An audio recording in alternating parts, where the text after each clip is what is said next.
There are places archaeologists fear to dig, questions no one dares to ask, and discoveries so disturbing they were locked away and erased from textbooks. From megaliths no one could have built, to symbols that speak of worlds before ours, these aren't gaps in history. They're evidence of something older, stranger, and completely out of place. This isn't just archaeology, it's a confrontation with a past we were never meant to remember. Imagine a civilization with no wheels, no writing system, and no hard metal tools. Yet they left behind a structure made of stone blocks, cut with millimeter precision, surfaces polished like mirrors, perfect right angles, and symmetrical grooves that look as if they were machined in a modern factory.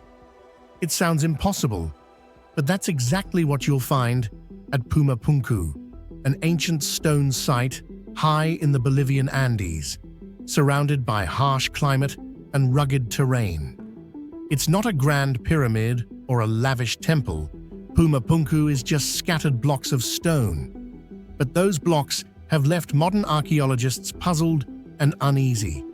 Because if what we know about history is true, then this place should not exist. Who built it? And how did they do it when none of the required technologies had supposedly been invented yet? Puma Punku isn't just an ancient mystery. It's a scientific riddle that modern research still hasn't solved. If there were no metal tools, no wheels, and no modern technology, then how could they cut stone with such precision? What do you think really happened at Puma Punku? A lost ancient technology? A forgotten civilization erased from history? Or are we simply underestimating our ancestors? Share your theory in the comments. I'd love to know how you explain this mystery. The most astonishing feature of Puma Punku lies in its stone working technique, achieved with near microscopic precision, even though there is no evidence that metal tools were used at all. The stone blocks here, mostly made from andesite and diorite, two types of extremely hard rock comparable in hardness to steel on the Mohs scale, were cut, drilled, and grooved with an unimaginable level of finesse. Some surfaces are smooth as glass, corners are aligned with near-perfect right angles, and holes are distributed evenly, as if made by modern CNC machines. The problem is, even the later and more advanced Inca civilization left no record of working stone at this level of sophistication. Modern engineers have examined these blocks using laser measuring equipment and sensors, revealing discrepancies in angles, surfaces, and cuts of less than 0.1 millimeters, an accuracy level found only in high-end industrial machining today. Details like U-shaped grooves, parallel tracks, and identically shaped H-blocks seem impossible to have been created by hand with softer tools. Yet this is the explanation current archaeology still leans on. So, if they had no metal tools and no machinery, how did they do it? This question has fueled decades of debate. Some theories suggest that the Tiwanaku people used even harder stones to pound and grind the material, but this process would take hundreds of years just to shape a single block, let alone hundreds. Others point to the possibility of an unknown plant-based chemical softening agent, a legend passed down by local cultures, though to this day, no scientific evidence supports this idea. The core mystery remains: how could a culture with no access to metal technology create stonework that surpasses most civilizations of its time? One of the most striking features at Puma Punku is the presence of H-shaped stone blocks, commonly referred to as H-blocks, which have become a focal point of modern scientific research. These blocks are not only visually distinctive, but also exhibit an extraordinary level of craftsmanship. They were carved with extreme precision, featuring grooves, interlocking ridges, and both circular and square drill holes, all matching in size and proportion with remarkable consistency. This suggests they were not created randomly, but followed a strict technical standard, as if they were modular components in a complex mechanical system.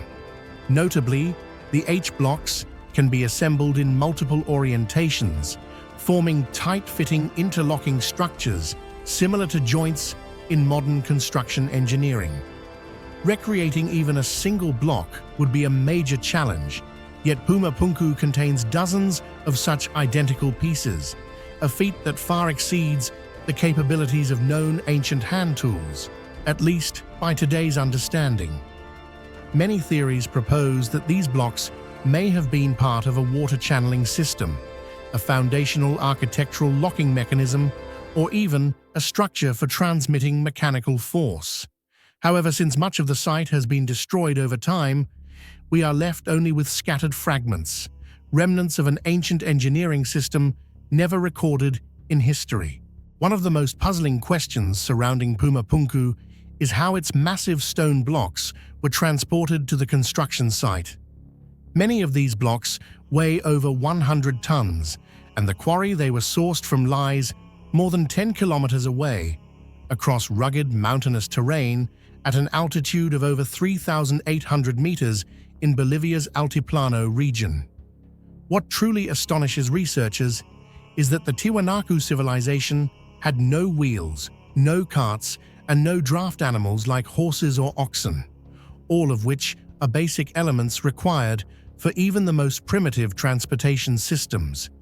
Given the steep slopes, soft ground, and harsh climate, moving stones of that size seems virtually impossible.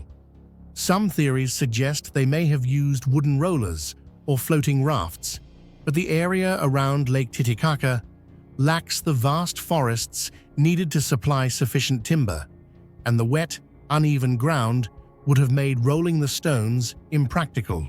Modern physical calculations indicate it would take thousands of people to drag a single block by hand, a task nearly impossible given the population size and technical limitations of the time.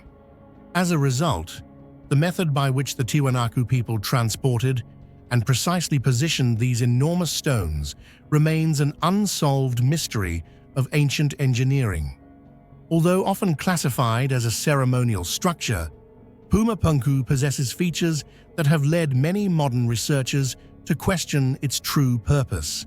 The stone blocks are modular in design, with channels, interlocking joints, central drill holes, and polished angled surfaces, all of which point to a highly technical and systematic construction far beyond what would be required for purely religious activity.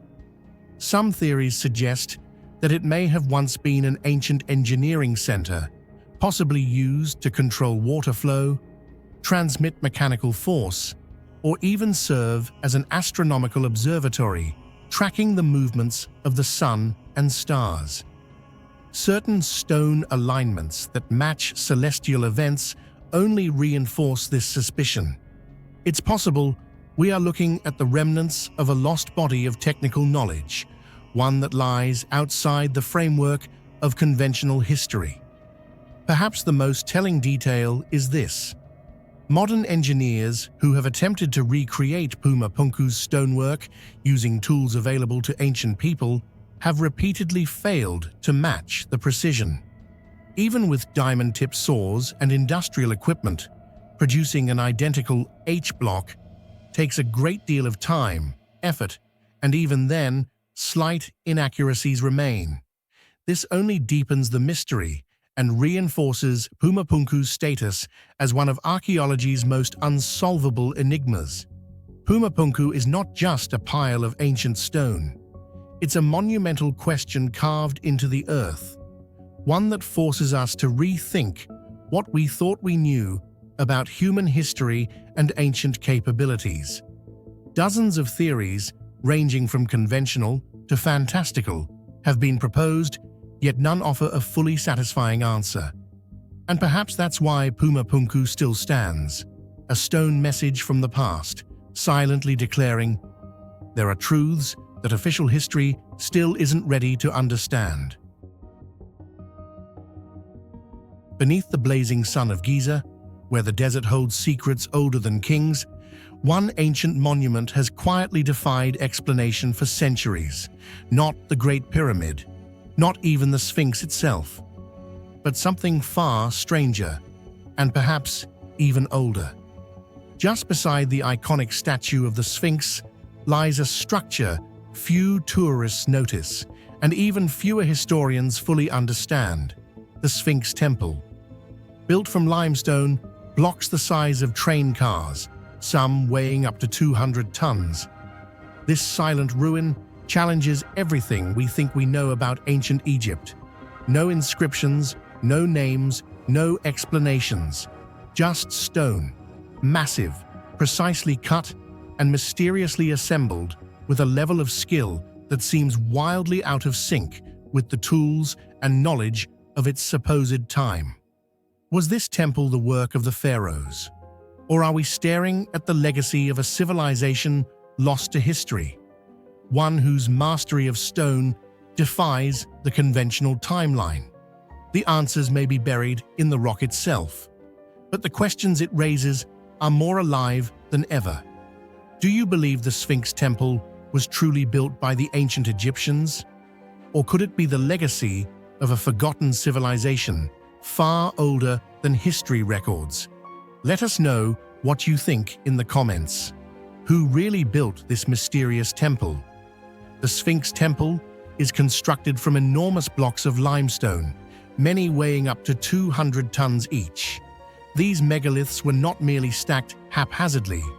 They were precisely cut, shaped, and fitted together with such a tightness that even today, with modern tools, the seams between the blocks remain incredibly narrow, sometimes barely the width of a human fingernail. There is no evidence of mortar between them. This interlocking design is reminiscent of other ancient megalithic sites around the world, such as Baalbek in Lebanon or the platform beneath the Temple of Jupiter, raising uncomfortable parallels between cultures traditionally believed to be unconnected. What makes this feat even more astonishing is the context. According to mainstream Egyptology, the temple is believed to have been built during the Old Kingdom period, around 2500 BCE, likely by the same civilization that erected the nearby pyramids. However, the methods of construction suggested by the Sphinx Temple's stones appear to surpass even the techniques used in the Great Pyramid of Khufu. While the pyramid blocks average around 2 to 15 tons, the Sphinx Temple utilized monolithic stones more than 10 times that weight. How were these transported, lifted, and set in place with such accuracy, without cranes, industrial rollers, or even iron tools? To put the weight in perspective, a 200-ton block is equivalent to the weight of about 130 modern passenger cars. There is no written record from the era explaining how such massive stones were moved. Some theories suggest that large teams of workers dragged the blocks on sledges lubricated with water, but this becomes increasingly implausible when considering not only the weight, but the precision involved in the final placement. And unlike the pyramids, where the mass of blocks was somewhat evenly distributed and layered, the Sphinx Temple's design required that some of these megaliths be placed in complex interlocking formations, a task requiring not just brute strength, but highly advanced architectural planning and execution. Moreover, the fact that these stones were quarried directly from the Sphinx enclosure trench, meaning the bedrock removed to carve the body of the Sphinx itself, implies an intimate connection between the statue and the temple. This has led many researchers to propose that the temple and the Sphinx may have been built concurrently, or even that the temple was built first, using the quarried stone for construction, and the remaining shape left behind as the enigmatic Leonine statue. If this connection holds true, then we must also contend with the controversial hypothesis that the Sphinx itself may date to well before the Old Kingdom. Geologist Dr. Robert Schoch and others have pointed out signs of water erosion on the Sphinx enclosure walls, erosion that would have required centuries of heavy rainfall, a climatic condition that hasn't existed in the region since before 5000 BCE. This means the Sphinx Temple, too, could belong to a much earlier epoch, potentially thousands of years older than what is accepted by traditional Egyptology. This casts a long shadow over our understanding of early human civilizations. If a pre-dynastic society existed that was capable of engineering on this scale, cutting, transporting, and assembling multi-hundred-ton megaliths with precision, then where are the records?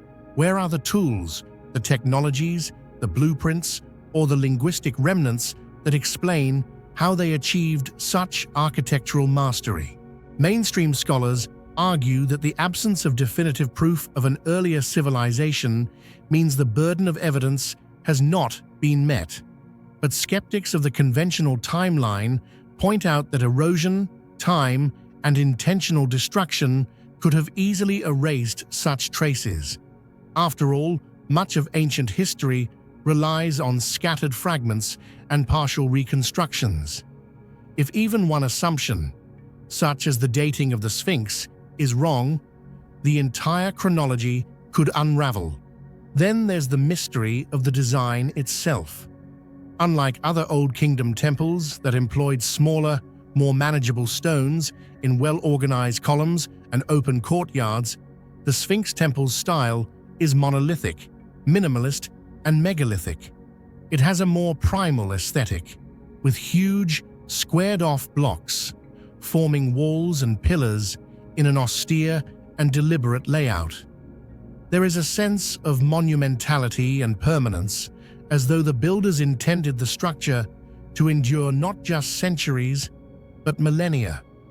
The very scale of the building suggests it served a purpose beyond ritual, perhaps a cosmic function, aligned with solar cycles or astronomical markers, a feature also noted in the temple's orientation toward the rising sun at the equinox. Adding to the intrigue, the floor plan of the Sphinx temple shows a near-perfect symmetry, with 2 rows of pillars, side chambers, and raised platforms, all crafted from those same gargantuan limestone blocks. This level of geometric planning indicates a deep understanding of engineering and spatial reasoning, long before such principles were supposed to have existed in the Nile Valley. And then there's the silence. The temple has no inscriptions, no hieroglyphs, no cartouches of pharaohs or gods.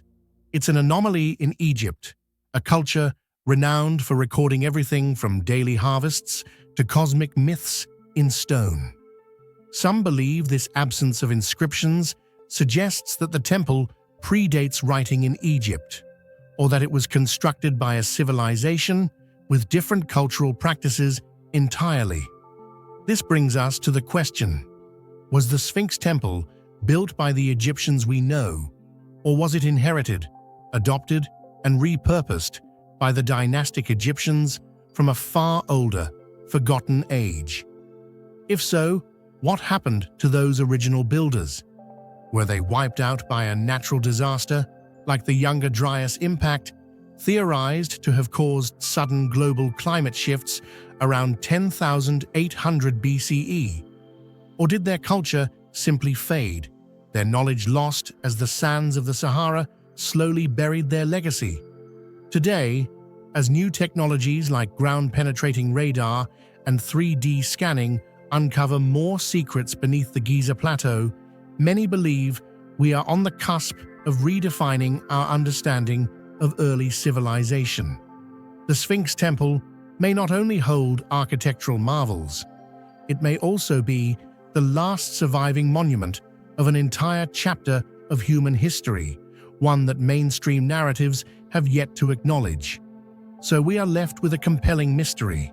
A temple of enormous stones, cut with precision modern machines, would struggle to replicate, assembled without mortar and aligned with celestial events. A temple with no written explanation, sitting beside a statue whose face, body, and origin remain hotly debated. And the more we learn, the more the official story seems incomplete.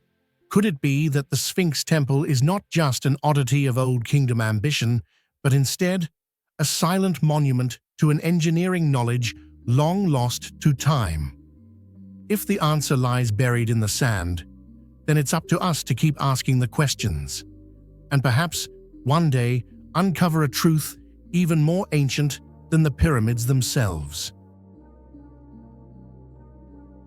Imagine venturing deep into a land untouched by human footsteps, where dense jungles whisper ancient secrets and the silent desert seems to guard something long forgotten by time. Then suddenly, amidst weathered cliffs and desolate terrain, a sight appears that leaves the entire archaeological team frozen in awe. Colossal stone arches, impossibly curved, standing tall like gateways from a civilization, never recorded in any known history.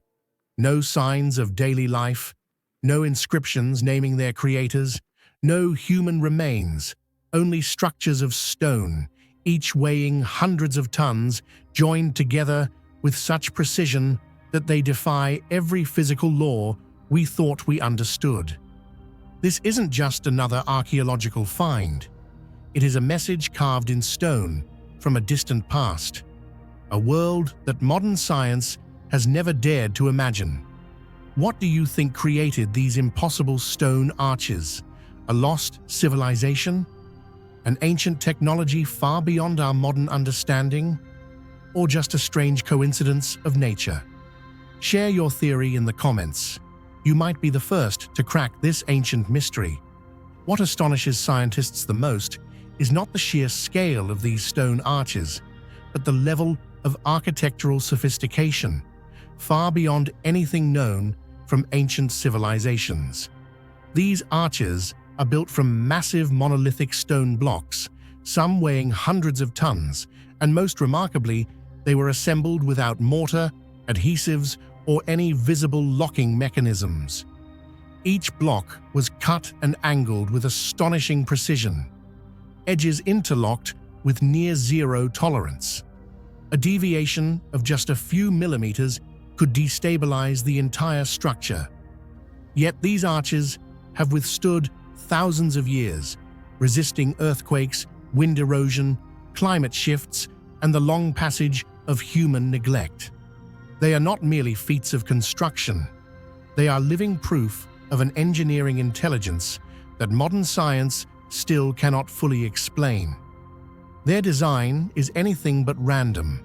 It reflects a profound understanding of gravity, force distribution, and material strength, at a level we would expect only from advanced contemporary engineers. One of the most astonishing aspects of these stone arches is how they defy the traditional laws of physics in architecture. Instead of using central pillars or force-distributing frameworks like Gothic or Roman designs, many of these arches appear to float in mid-air, supported only at both ends by sheer cliff faces, or even resting on extremely narrow contact points that seem physically incapable of bearing such weight. Some arches curve dramatically to one side, others tilt entirely off-axis, yet all remain perfectly stable, enduring for thousands of years. This has left modern engineers perplexed. Even with today's advanced technology, recreating such structures would be nearly impossible without detailed blueprints and precisely calibrated temporary supports. These arches are not merely constructions. They are living paradoxes of architecture, raising profound questions about the technical knowledge of the people who built them. One equally baffling aspect lies in the material and construction methods used to create these arches. Unlike classical structures that often show marks of chiseling or carving with metal tools, these stones bear no evidence of manual processing whatsoever. Many of the stone surfaces are strangely smooth, and some sections appear to curve gently, as if the rock had once been melted and poured into molds. Under sunlight, certain blocks even glisten like glass, suggesting they were subjected to intense heat or pressure. Most intriguingly, the stone itself isn't ordinary basalt or sandstone. It's composed of dense, metamorphic rock with tightly packed crystal structures, typically formed deep within the Earth's crust at depths of several kilometers. For ancient people, extracting such material, let alone transporting and shaping it, would have been nearly impossible. Even with modern machinery, cutting and assembling these stones would pose a serious technical challenge. So how did people in the distant past achieve this? That question remains unanswered. Some researchers believe that these stone arches may be the surviving remnants of a prehistoric civilization that has completely vanished from historical records, perhaps even older than Sumer or Egypt. Bolder theories suggest they may belong to a civilization that existed before the time of the Great Flood, as referenced in many ancient myths. The arches don't appear to stand alone. Instead, they seem to be arranged in a systematic pattern, like stone gateways marking routes, sacred boundaries, or connection points within a vast network. In some regions, they form straight lines stretching for tens of kilometers along mountain ridges or cliff edges, raising the suspicion that these were once part of a deliberately planned structure with a specific purpose, one that remains entirely unknown to us today. One of the most unsettling aspects is the complete absence of any human traces around these stone arches. There are no nearby settlements, no pottery, no tools, no burial sites, none of the usual elements that typically accompany ancient ruins. Only the massive stone structures remain, standing silently in desolate landscapes as if they never belonged to any known human community. This raises a disturbing question. Could it be that those who built these monumental structures did not live like us, or vanished in a way so absolute that history retained no trace of their existence? Some conservative scientists argue that these stone arches are merely unusual geological formations shaped over millions of years by erosion, tectonic activity, or natural weathering. However, this explanation quickly comes into question when compared with observable facts. The perfect symmetry, evenly spaced arches, and certain alignments with astronomical axes all seem far too precise to be the result of random natural processes. Geological surveys have also revealed that the stones forming these arches do not belong to the sediment layers of the surrounding area. They were transported from elsewhere, suggesting intentional placement. All these factors point to human involvement. But who built them, and how, remains a mystery no one has yet solved. Another strange phenomenon observed at some of the arches is their astonishing acoustic resonance effect. When standing precisely at the center of the arch and making a sound, even just a whisper, it echoes back with unusual clarity, duration, and depth. Some acoustic engineers have recreated this phenomenon and suggest that the structure may have been intentionally designed as a resonant ceremonial chamber, or possibly even as a form of ancient technology that operated through sound vibrations, something we are only beginning to understand today. Whether explained through religion, astronomy, sound resonance, or even intervention by advanced beings, these impossible stone arches remain an unsolved mystery for modern science. They don't just challenge history, they demand that we reconsider what we think we know about the past and about the capabilities of ancient people. If these are indeed remnants of such a civilization, then they are more than architecture. They are messages carved in stone, sent across time. And the greatest question still echoes beneath every arch. How much do we really know about our own history? Hidden among the dark basalt hills of western India lies a mystery that has stunned the world. Allora, a place where stone is not just the material, but the monument itself. Here, not a single brick was laid upon another. Instead, an entire complex of temples, corridors, shrines, and sculptures was carved directly into the mountainside, as if someone had hollowed out the very heart of the rock to create a masterpiece. Standing out, almost beyond belief, is Kailasa Temple, a colossal monolithic shrine carved from the top down, filled with intricate details, symmetrical down to the millimeter. Hundreds of thousands of tons of stone were removed, yet left no trace. No construction records, no architectural plans, no one knows how it was done. And that's when the biggest question arises: did a lost technology once exist, far beyond anything we imagine today? Or is this the silent proof of a forgotten chapter in human history, where mankind reached astonishing heights of engineering, only to vanish without explanation? What do you think about the Allora complex? Did ancient people truly possess a kind of technology that we've completely forgotten today? Or is this entire marvel simply the result of craftsmanship, persistence, and genius far ahead of its time? Share your theory in the comments below. I'd love to hear your perspective. One of the most astonishing aspects for scholars studying the Kailasa Temple is its entirely unconventional construction method. Instead of being built from individual stone blocks, the entire massive structure was carved directly out of a single solid block of basalt, from the top down. This meant that ancient craftsmen not only had to envision the entire three-dimensional layout in their minds, but also could not afford a single mistake, as every strike of the chisel was irreversible. Estimates suggest that at least 400,000 tons of rock were removed, equivalent to the mass of several modern skyscrapers, yet there is no evidence of where the stone went. No nearby quarries, no traces of excavation, and no transport records. What amazes archaeologists even more is that every architectural detail in the temple displays an astonishing level of precision, from the proportions of columns, walls, and domes to the intricate carvings, all of it executed entirely by hand, within solid rock, in a dark, confined space.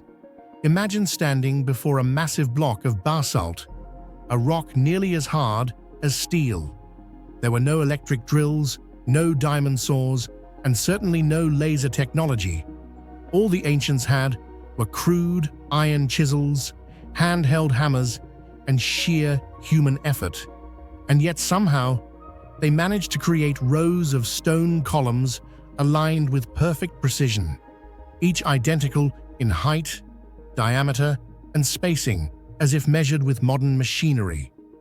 On ceilings over 10 meters high are intricately carved, perfectly symmetrical motifs, each line smooth and deep, with no irregularities or distortions. Deep within the mountain are long stone walls that are nearly flawlessly flat, with razor-sharp right angles stretching for dozens of meters, all executed in tight, dark spaces where no errors could be tolerated. Many modern engineers admit this level of precision resembles that of an ancient CNC system, a computer-controlled technology that shouldn't have existed at the time. Some even described the Kailasa Temple as if it were reverse 3D printed, not by adding material, but by precisely removing unwanted stone to reveal a completed structure within. What's even more astonishing is that some of the carvings are so intricate that even modern laser tools would take months to replicate them. And yet, according to some estimates, the entire colossal temple might have been completed in just 18 to 20 years. So the question remains, did they truly use only primitive tools, or did they possess a technique that has been completely lost to human history? For a structure as vast and complex as the Kailasa Temple, one would expect to find architectural plans, construction records, or documentation detailing the organization of labor, or at the very least, some descriptions in ancient texts. But surprisingly, there is absolutely nothing. Not a single ancient record explains how the temple was built.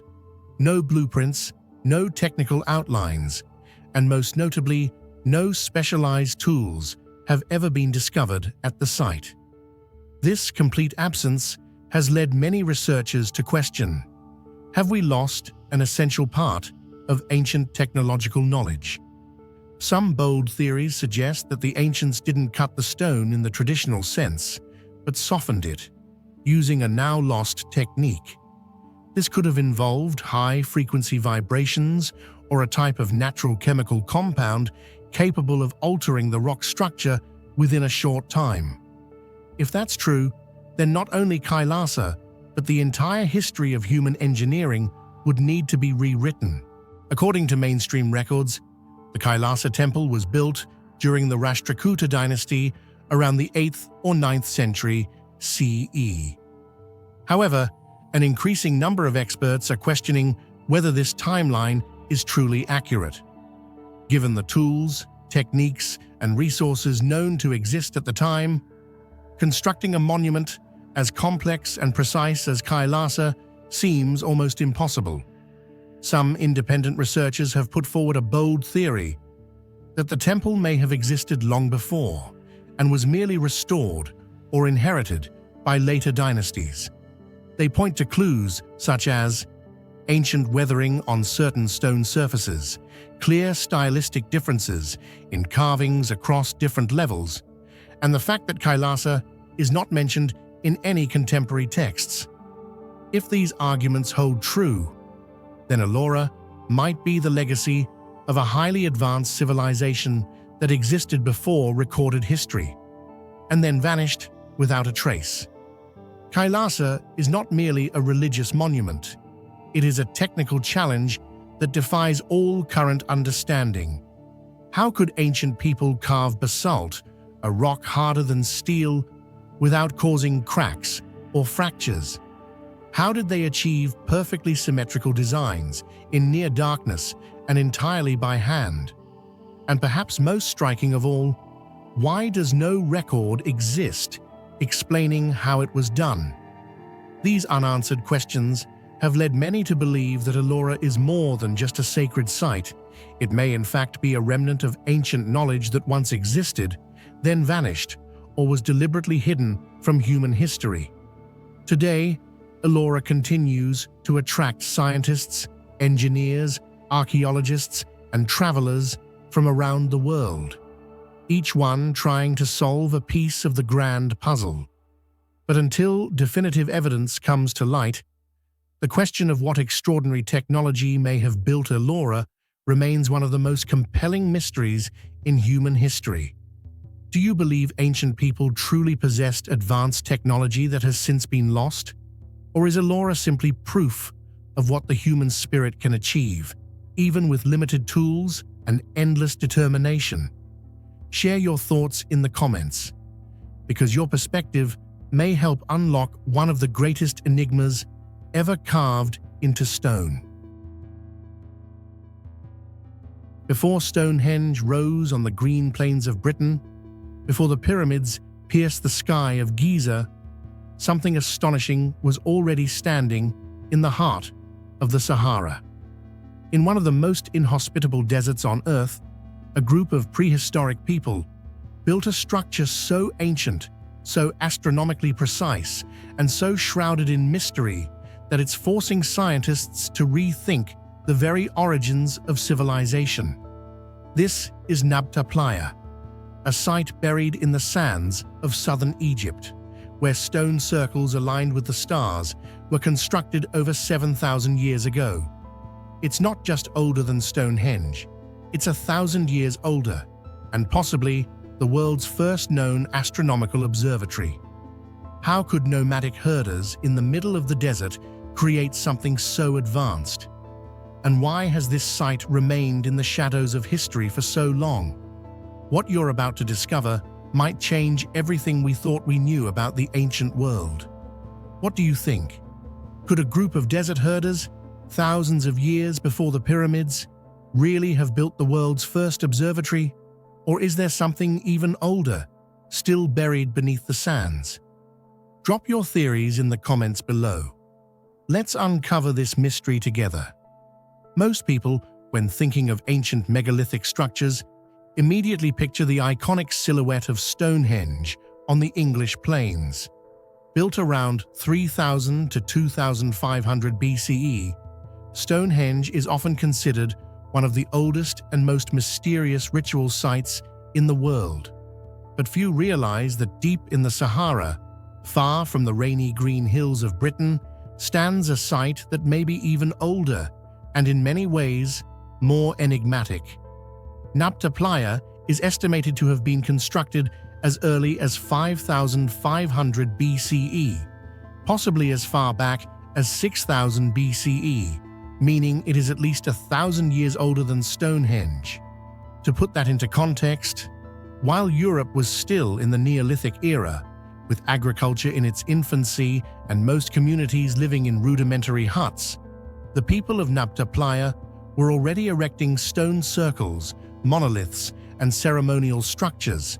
These were not just markers. They were aligned with celestial bodies. They reflected ritual behavior, and they hinted at a level of planning and purpose not usually associated with nomadic pastoralists. The idea that a society in the harsh environment of the Sahara, far from the riverbanks and rich soils that nourished early civilizations, could build such a site at such an early date is astounding. It forces us to question the standard timeline of technological and social development.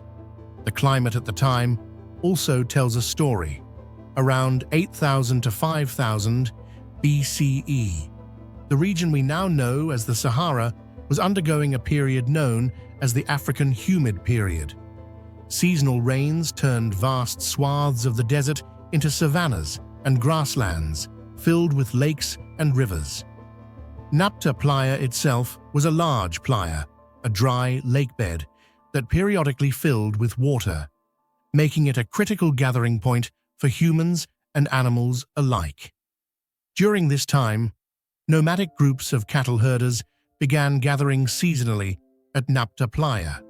But they did more than just graze and trade. They observed the skies, made calculations, and raised stones in deliberate patterns.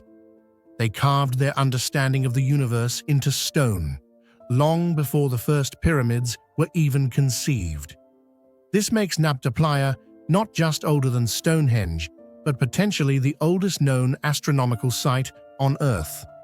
What exactly are these stone circles? At the heart of the site lies a circular stone structure, roughly 4 meters in diameter, formed from small standing stones placed in radial alignments. Several larger monoliths are placed around the circle, and some are believed to line up with key astronomical points, particularly the rising and setting sun during the summer solstice. But even more remarkable is the possibility that some of these stones align with the star Sirius and the Orion's Belt constellation, a set of celestial objects deeply embedded in later Egyptian mythology.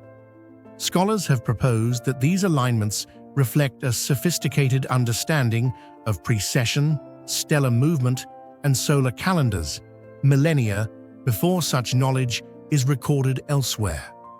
This would mean that Nabta Playa represents the earliest known attempt by humans to track celestial time with fixed structures, making it a kind of proto-observatory, one rooted not in sedentary city life, but in the lifestyle of mobile herders. How did such knowledge emerge? Did these people observe the stars while herding cattle under the vast open skies? Were they guided by practical needs, predicting the rains, marking seasonal migration, or by something deeper, a desire to connect with the divine, to make sense of the heavens. Whatever their motive, the result is clear. Nabta Playa is a marker of deep-time intelligence, and it predates every known comparable site by centuries, if not millennia.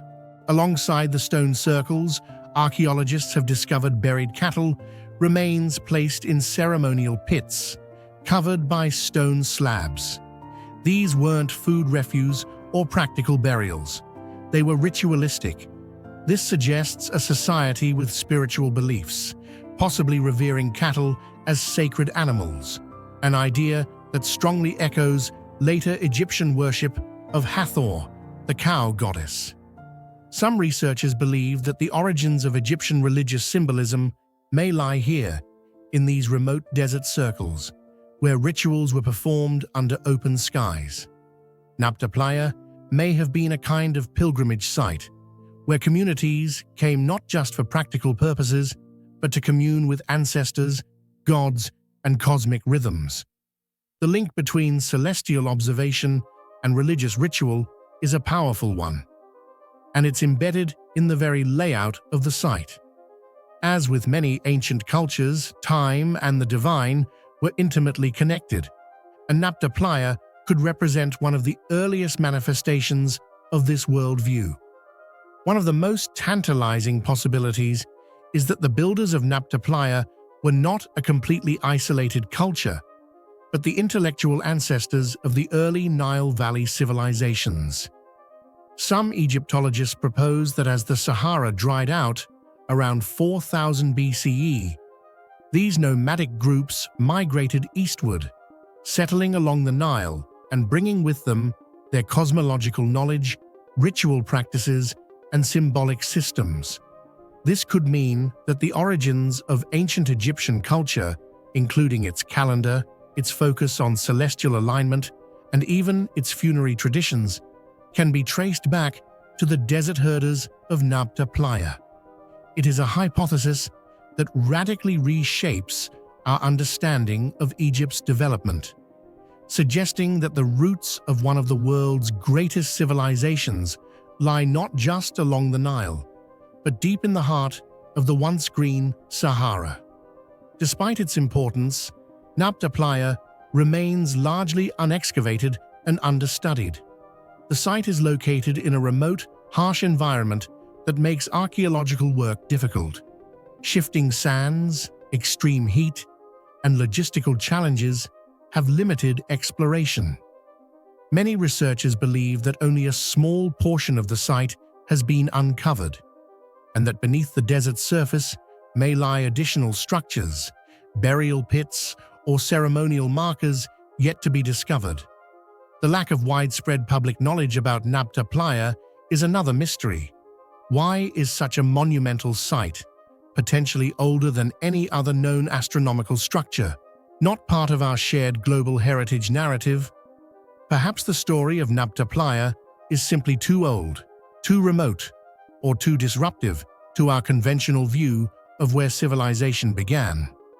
But slowly, that is changing, and more attention is being drawn to the sands of southern Egypt, where stone circles whisper a forgotten chapter of humanity. Nabta Playa is more than just a precursor to Stonehenge.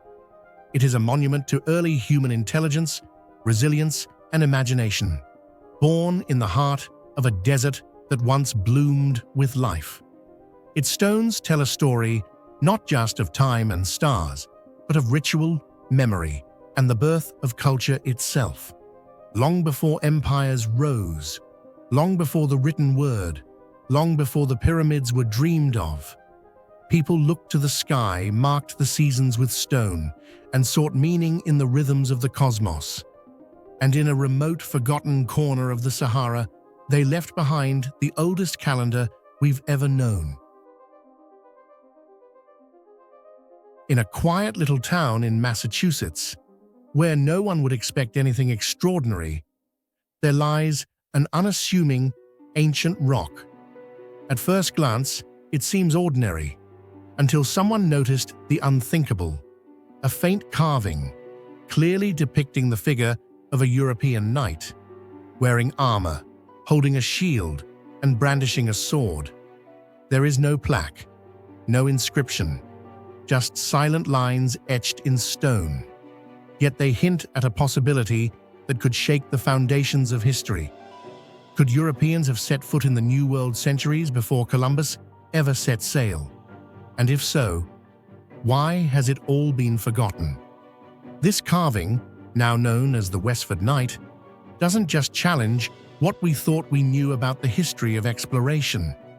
It may unveil a story deliberately hidden, a secret voyage, a concealed death, and a monument buried in silence for hundreds of years. What do you think? Is this merely a natural rock formation that happens to resemble a human figure? Or is it truly the remnant of a European knight who set foot in the Americas long before Columbus? If this is real, we may need to rewrite the entire history of who truly discovered the New World. Which side are you on? Coincidence or forgotten evidence? Share your thoughts in the comments below. At first glance, the rock at Westford appears unremarkable. It's not as massive as the pyramids, nor as imposing as other ancient monuments. Yet hidden on its pale grey surface lies a strange detail, a faint carving that clearly resembles a medieval knight. According to sketches from the 19th century and modern studies using 3D scanning technology, the image depicts a figure roughly 6 feet tall, standing upright, wearing chainmail armor, and holding a triangular shield with a crest and a long sword typical of the 14th century. What's striking is that the design bears no resemblance to any known Native American artistic style, but instead perfectly matches the posture and attire of a European knight from the Middle Ages. If this carving isn't a natural coincidence, it could be a shocking piece of evidence suggesting that Europeans were present in the Americas long before the age of exploration. A small detail, but powerful enough to shake the foundations of history. One of the most frequently mentioned theories about the origin of the Westford Knight carving is that it is actually a memorial to Sir James Gunn, a Scottish knight believed to have accompanied Prince Henry Sinclair on a transatlantic voyage in 1398, nearly 100 years before Columbus set sail. According to some ancient documents preserved within the Sinclair family, the journey was not intended for trade or conquest, but rather an expedition to an unknown land.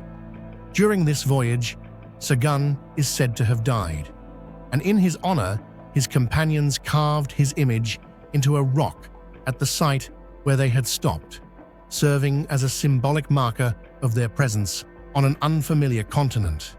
If this is true, then the Westford Knight is not merely a carving, but a forgotten piece of historical evidence. Many mainstream scholars often dismiss the Westford Knight theory, arguing that the carvings are too faint and easily misinterpreted. They refer to it as a case of pareidolia, a psychological phenomenon where the human brain tends to assign familiar shapes, such as faces or figures, to random patterns like scratches on stone. However, alternative researchers insist that the engravings on this rock are anything but random. They point out clearly defined lines forming the shape of a sword, a shield, and even a helmet, matching the standard equipment of a 14th century European knight. Notably, some digital reconstructions have highlighted a crest on the shield that closely resembles the emblem of the Gunn family, making the theory that this is a memorial to Sir James Gunn even more plausible. If this isn't a product of imagination, then it may well be a deliberate monument, carved by those who reached the Americas long before official history ever recorded it. At first glance, Massachusetts may not seem like a likely location for medieval European expeditions. However, If the voyage of Prince Henry Sinclair from Scotland to Newfoundland, then continuing down the northeastern coast of North America, truly took place, then Westford could very well have been one of their strategic stopping points. The region's terrain in the 14th century wasn't much different from today. Rivers, forests, and abundant natural resources made it ideal for anchoring, resting, and resupplying. If a member of the expedition, such as Sir James Gunn, had died there, then carving his image into stone as a memorial would have been not only reasonable, but also consistent with European commemorative customs of that era. This choice of location adds weight and plausibility to the Westford Knight theory. Although more and more matching details have been presented, the Westford Knight theory continues to face strong skepticism from mainstream academia. Critics argue that no physical artifacts, such as weapons, human remains, or tools of European origin, have been found near the site to support the authenticity of the carving. They also emphasize that there are no official European records documenting such a voyage, aside from a few family manuscripts that are difficult to verify. Some Native American legends do mention light-haired people coming from the sea, but the details are too vague to confirm identity or time period. Nevertheless, supporters counter that time, climate, and centuries of urban development could have erased physical evidence, or simply that we haven't yet excavated the right spot. The question remains, and the debate is far from over. The Westford Knight is not the only case that challenges conventional understandings of the discovery of the Americas. Across the United States, there are numerous other mysterious sites that suggest Europeans may have set foot in the New World far earlier than commonly believed. For example, the Kensington Runestone in Minnesota, a slab inscribed with Viking-style runes, has sparked archaeological debate for over a century. Or the Newport Tower in Rhode Island, with its stone arches and circular windows reminiscent of old-world European architecture, leading many to believe it could not have been built by Native Americans. And let's not forget the Dighton Rock, another boulder located right in Massachusetts, covered in mysterious symbols of unknown origin. When all these clues are viewed together, they no longer seem like isolated anomalies, but rather a network of evidence suggesting that Europeans may have reached the Americas via multiple routes, from Scandinavia and Scotland to the Iberian Peninsula, and that this chapter of history has been overlooked by mainstream narratives. Whether or not the Westford Knight truly depicts a medieval European knight, it has become a symbol of unanswered questions in human history. It stands for the stories lost in the shadows of official narratives, the voyages that may have reshaped the world but were never fully recorded, the individuals, whether heroes or wanderers, who left faint traces behind, only to be buried by time. What do you think? Could the Westford Knight simply be a natural coincidence mistaken for something more? Or is it the last living evidence of a European expedition to the New World? Long before Columbus, long before modern history began recording it? Share your thoughts below, because from a single carved figure on a stone, we may be forced to rewrite an entire chapter of human history. A mud brick tower, now reduced to scattered ruins, once stood proudly in the deserts of southern Iraq. But thousands of years ago, it was far more than a place of worship. It was the beating heart of an early civilization, a meeting point between heaven and earth, between mankind and the gods. And if the Sumerian legends are true, then hidden within this very place were objects known as the Tablets of Destiny. Not merely laws, but the very source code of the universe itself. The Sumerians believed that whoever possessed them held power over everything, society, knowledge, magic, and even fate. And the god Enki, the deity of water and wisdom, was once their keeper. But he broke a sacred law. He gave that knowledge to humanity. What was truly hidden inside the ziggurat of Enki? A forgotten treasure buried by time, or evidence of a lost age when gods and humans walked the earth together, before flood, war, and oblivion erased all trace. If you could uncover one of the buried tablets of destiny at the ziggurat of Enki, what would you do with it? Unlock the secrets of the universe, control the future, or shatter every limit humanity has ever known? Share your boldest thoughts in the comments below. Eridu was not just an ancient city. It was regarded as the very cradle of human civilization. According to the Sumerian king list, an ancient document blending myth and history, Eridu was the first city ever established, dating back to the moment when kingship descended from heaven and even predating the Great Flood. Within that context, the ziggurat of Enki was far more than a temple for worship. It was humanity's first true center of knowledge, a place where laws, social structures, religious rituals, and philosophical systems were conceived and disseminated. It was here that wisdom began to be encoded into principles that could be studied, recorded, and passed down through generations. Enki, the great god of Sumer, was far more than just a deity of water or the force of life. In Mesopotamian mythology, he embodied wisdom, creativity, and magic.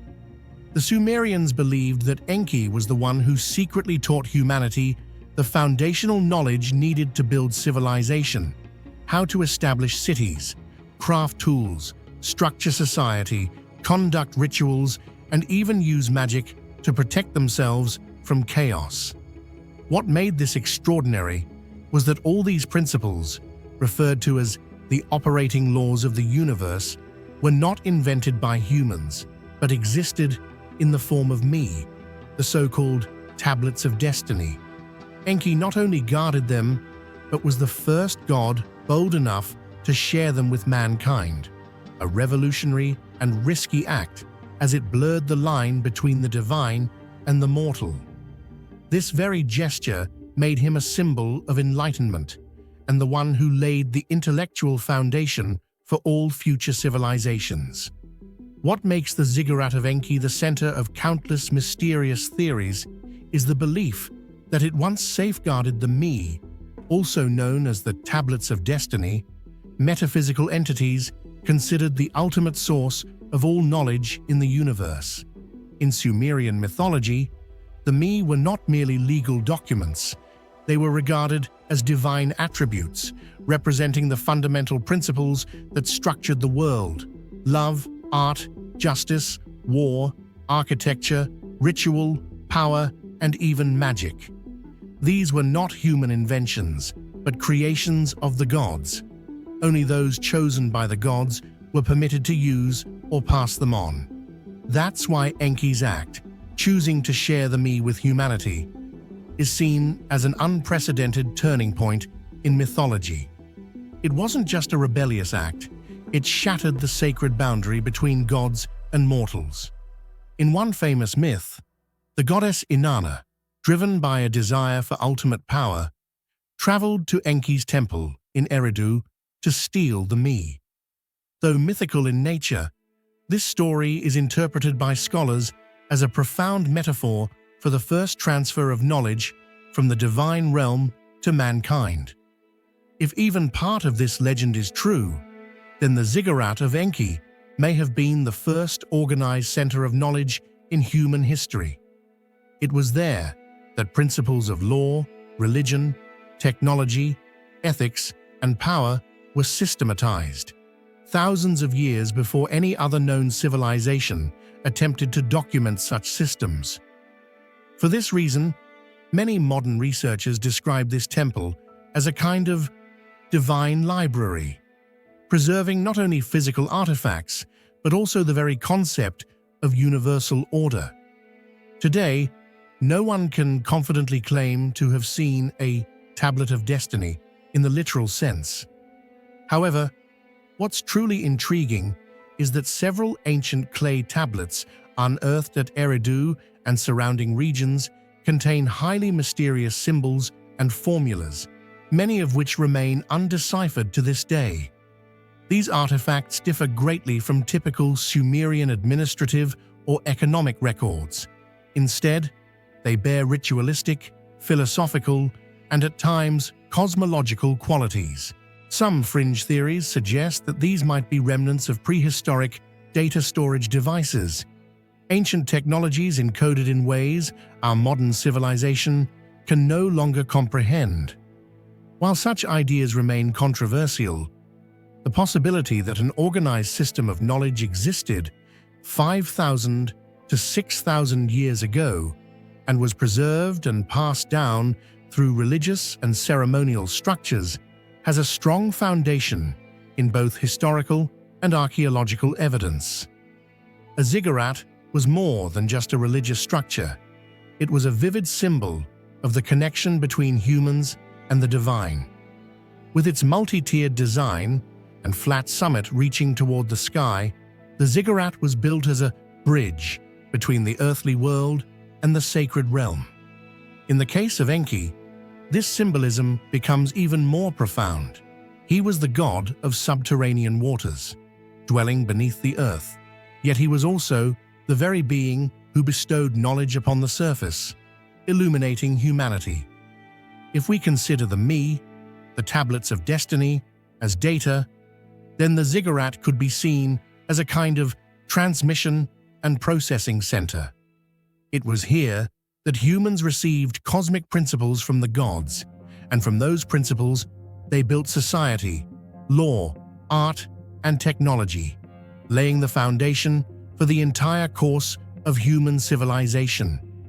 Today, most of the ziggurat of Enki consists only of crumbling mud brick ruins, buried beneath layers of alluvial soil accumulated over time. Yet the spiritual and intellectual value it represents has not been forgotten. Modern scholars don't call Eridu the first cradle of knowledge by accident. The deeper excavations go into clay tablets, architectural foundations, and ritual traces, the clearer it becomes. This was not merely a site of worship, but the very place where humans first tried to understand the world around them. More importantly, it was where they began to record, systematize, and deliberately pass on knowledge. The ziggurat of Enki, though forgotten by time, may very well have been the first school humanity ever built. A place not just for prayer, but for preserving, and most importantly, transmitting knowledge from one generation to the next. A place where law, art, medicine, astronomy, and symbols of social power all originated. A place that mythology calls the House of Enki, but that history might recognize as the true beginning of human intellect. What do you think? Were the tablets of destiny just mythical metaphors? Or might they once have existed as a real system of knowledge lost to time and disaster? Share your thoughts in the comments below. Imagine a place untouched by time. No human has ever set foot there. No paths lead to it, and it has remained unchanged for millions of years. This isn't science fiction. It's real.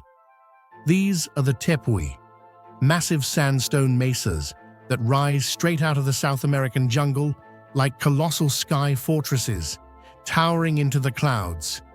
In the language of the indigenous Pemon people, Tepui means house of the gods, and indeed, they resemble self-contained worlds adrift in the sky, where life has evolved along entirely separate paths, completely cut off from the rest of the planet.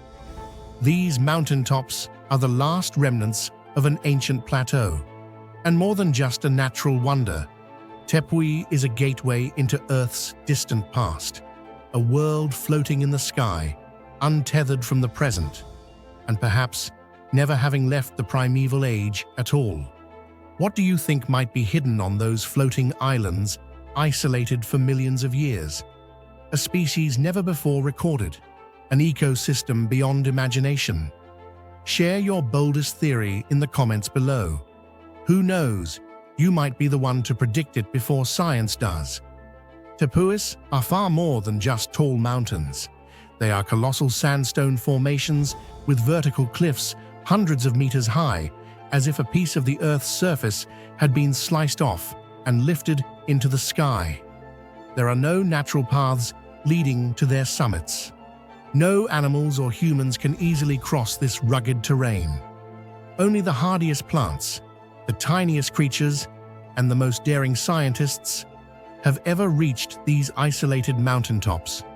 It is this absolute isolation in elevation, terrain, and climate that has turned each Tepui into a sky island ecosystem, completely cut off from the world below for millions of years.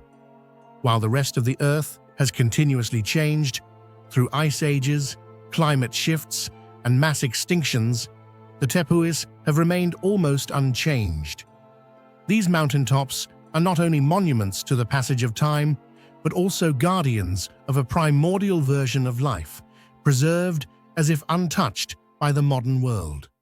Thanks to their absolute isolation over millions of years, the Tepui summits have become birthplaces and sanctuaries for entirely unique species, found nowhere else on Earth. Some mountaintops span only a few square kilometers, yet they are the sole habitats of frogs, mosses, or insects that have never been recorded beyond those peaks. Much like how the Galapagos Islands inspired Darwin's theory of evolution, the Tepuis are considered a colossal natural laboratory of evolution, but even more extreme and inaccessible. Here, species have not only evolved to cope with harsh conditions, humid, cold climates, nutrient-poor soils, relentless rain, but also to survive in total isolation. Some Tepui frogs spend their entire lives in a single puddle atop the mountain, never leaving it. Certain species of carnivorous plants grow only on the steep cliffs of a single Tepui. Every living organism here is like a letter in an undeciphered biological manuscript, and each scientific expedition is another page turned in the unfinished book of evolution. Geologically, the Tepui summits are remnants of the Guiana Shield, one of the oldest geological formations on Earth, formed during the Precambrian era, more than 1.7 billion years ago. This makes the Tepuis not only biologically valuable, but also a living fossil of the Earth's crust. The rock layers here still preserve traces from a time before multicellular life existed, when the oceans were the only world. Standing atop a Tepui, where millions of years of rainfall have carved out streams and waterfalls like Angel Falls, the tallest waterfall in the world, you are standing on bedrock older than the Himalayas or even the North American continent. Each rock layer in the Tepuis is a cross-section of Earth's history, untouched by modern tectonic shifts, allowing scientists to study the planet's early ages directly, without having to dig deep into the ground. For the Puma people and many other indigenous tribes of South America, the Tepui summits are not merely mountains. They are sacred lands, home to gods, ancestral spirits, and mysterious beings. They believe that those who dare to climb a Tepui never return, for it is a place where time stands still and where life transforms in ways humans cannot comprehend or withstand. Some legends even claim that the Tepuis were the only lands untouched by the great primordial flood, when the entire world was submerged beneath water. It was atop these isolated peaks that primordial life was preserved, as if nature had entrusted its deepest memories to these biological vaults in the sky. To the indigenous peoples, The Tepuis are more than just physical formations.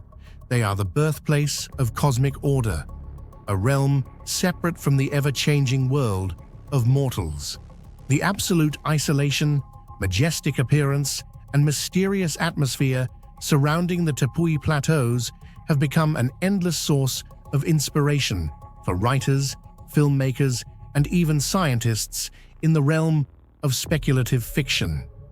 In Arthur Conan Doyle's novel, The Lost World, the Tepuis are depicted as a place where dinosaurs still survive, a land forgotten by time. The awe-inspiring image of the Tepuis was also recreated in Pixar's animated film Up, where the iconic Paradise Falls was modeled after real Tepui mountains. But beyond artistic inspiration, for modern scientists, the Tepuis represent a gateway to new understandings of evolution, climate, and Earth's deep history. In a world where most of the planet has been altered or explored by humans, the Tepuis remain the final strongholds of untouched wilderness, where every rock layer and living organism has the potential to reshape what we think we know. Each Tepui summit is like an isolated planet, and in fact, most of them remain largely unexplored. Harsh terrain, extreme weather, and natural inaccessibility have meant that scientists have only surveyed a very small portion of these colossal mountaintops. This leads to an exciting truth. We still don't know what might be up there. Could there be entirely new species that have never been recorded? Could there be ancient fossils that might rewrite the history of life? Or perhaps even a vast network of mysterious caves hidden deep within the ancient stone? These questions remain unanswered, and the Tepuis continue to challenge the curiosity, patience, and spirit of exploration in the next generation of scientists. Tepuis are not just mountains, they are lands beyond time, preserving the planet's most ancient memories and sheltering truly unique life forms. In a world that is growing hotter, more crowded, and increasingly unstable, the Tepui summits are like the Earth's final whisper of the primeval past, reminding us that some places don't need to change to survive. They only need to be respected and protected. They are a living legacy that nature has entrusted to the future, and a profound test of humanity's patience and stewardship. Forget everything you know about ancient Egypt. Beyond the towering pyramids and the watchful gaze of the Sphinx lies a secret so grand, so complex, that even the ancients were left in awe. Hidden beneath the sands near a forgotten pyramid, this colossal structure was once hailed by Herodotus, the father of history, as the most magnificent building he had ever seen, surpassing even the Great Pyramid itself. A building with 3,000 chambers, some above ground, others buried deep below. A monument so intricate that it inspired legends of impossible mazes. And yet today, it is almost entirely gone, swallowed by time. What was this place? Why was it built? And why has it vanished so completely? Welcome to the mystery of the Egyptian labyrinth, a lost marvel of engineering, myth, and forgotten ambition. If this labyrinth was truly more impressive than the pyramids, why don't we talk about it more today? Do you believe Herodotus really saw what he claimed? Or was the Egyptian labyrinth just a legend passed down through exaggerated stories? Let us know what you think in the comments below. Could the greatest structure of ancient Egypt still be buried beneath our feet? Herodotus, often regarded as the father of history, traveled extensively throughout Egypt during the 5th century BCE. His works provide one of the earliest detailed accounts of the civilization's monuments, temples, and customs. But among his many observations, few are as dramatic or as puzzling as his description of the labyrinth. In his monumental work, Histories, Herodotus recounts his visit to the site near the city of Crocodilopolis, modern-day Fayum, where he claims to have seen a structure of such immense scale and architectural complexity that it surpassed even the Great Pyramid of Khufu. He writes, "It has 12 courts covered in, with gates facing one another, 6 upon the north side and 6 upon the south, joining on one to another, and the same wall encloses them all. The rooms are of 2 kinds. There are underground chambers and chambers above ground, and their number is 3,000, of each kind 1,500. Herodotus further elaborates that he was not permitted to see the underground chambers, as they were the tombs of kings and sacred crocodiles. But he did explore the upper structure, which left him speechless. The columns, he notes, were of white stone, exquisitely fitted, and the walls were engraved with countless carvings. The sheer scale and precision of the place baffled him. How could a civilization from so long ago create something so complex? According to Herodotus's account, the labyrinth wasn't just big, it was colossal. The 3,000 rooms were arranged with such geometric precision that navigating it would have been almost impossible without guidance. The roof was made of a single stone slab, he said, and the walls were decorated with scenes of Egypt's rich mythological and historical tapestry. To understand the scale Herodotus describes, imagine a building the size of a large city block, with room after room, hall after hall, interconnected by winding corridors, dead ends, and hidden passageways. It wasn't simply a palace or temple, it was, as the name suggests, a true labyrinth, a structure designed to disorient and overwhelm. He even claimed that just seeing the upper structure of the labyrinth was enough to leave a deeper impression on him than any monument he had seen in Egypt, including the famous pyramids. This is significant, coming from a man who had witnessed some of the most legendary wonders of the ancient world.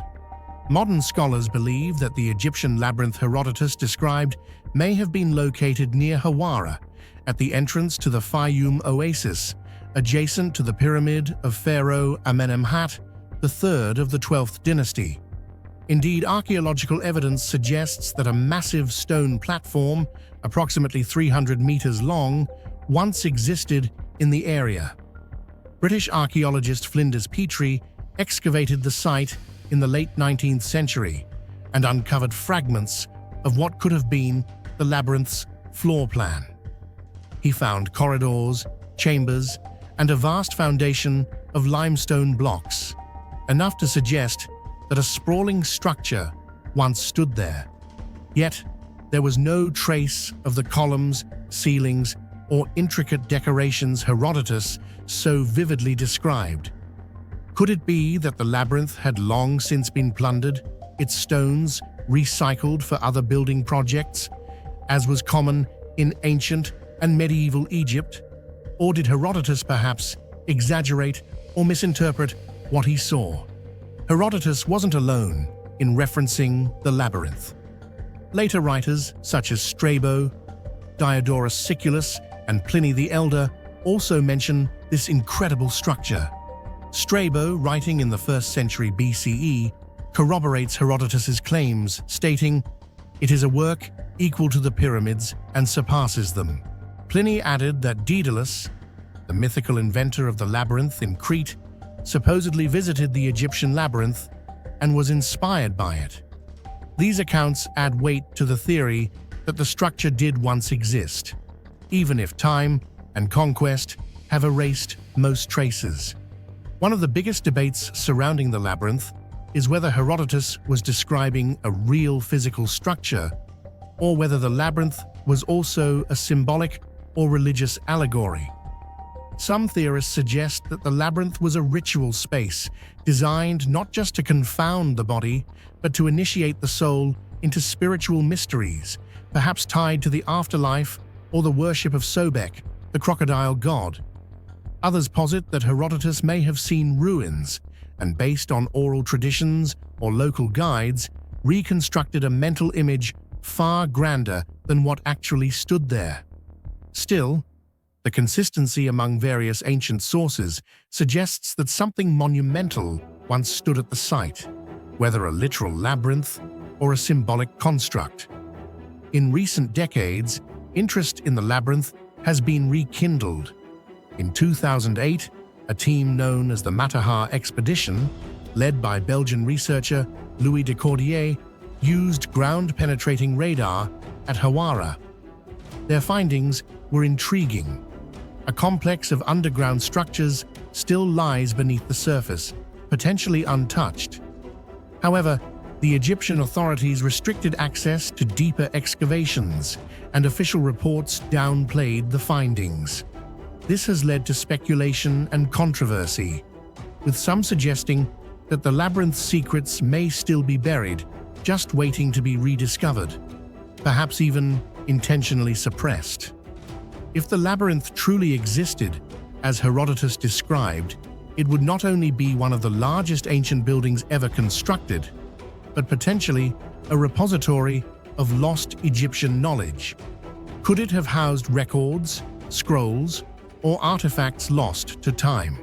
Could it explain the mysterious architectural precision of other Egyptian monuments? The fact that the pharaohs chose to build something so massive, yet seemingly without leaving a clear textual record of its purpose, only deepens the mystery. Was the labyrinth designed to protect the tombs of kings, to safeguard knowledge from foreign invaders? Or was it meant to challenge the very limits of human perception and endurance, turning space itself into a spiritual trial? To this day, the Egyptian labyrinth remains one of the greatest enigmas of antiquity.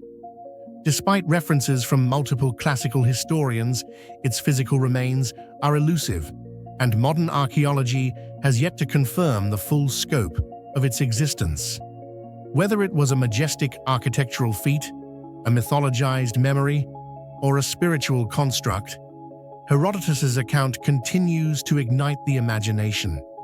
His description is so vivid, so specific, and so filled with wonder that it demands attention, even if only as a glimpse into how the ancient world perceived greatness. Could we one day unearth the full remains of the Egyptian labyrinth? Could it alter everything we thought we knew about Middle Kingdom Egypt and its architectural capabilities? Tiny statues, giant questions. What if everything we know about history is wrong? One summer day in 1944, at the foot of El Toro Mountain in the small town of Acambaro, Mexico, a man stumbled upon something that could shake the very foundations of human history. Not gold or silver treasures, not temple ruins, but tiny clay figurines buried deep underground for millennia, and shaped like nothing anyone could have imagined. Dinosaurs, hybrid creatures, mythical beasts, and even humans riding on the backs of prehistoric monsters. The discoverer, Waldemar Julsrud, a German merchant, claimed he had collected over 30,000 ancient figurines, each more bizarre and puzzling than the last. They didn't belong to any known culture. They didn't fit into any historical timeline ever recorded. And most importantly, they shouldn't exist. Not if everything we know about evolution, dinosaurs, and human history is true. Mainstream scientists fiercely rejected the claims, but the more they denied them, the more the Acambaro figures sparked curiosity and suspicion. Because if they were fake, who could have created a lie of this scale? And if they were real, perhaps we've forgotten an entire chapter of history that was never meant to be lost. What if an ancient civilization once lived alongside dinosaurs, and we've just uncovered the very first clue? Or is it all an elaborate hoax, crafted to make the world question its own memory?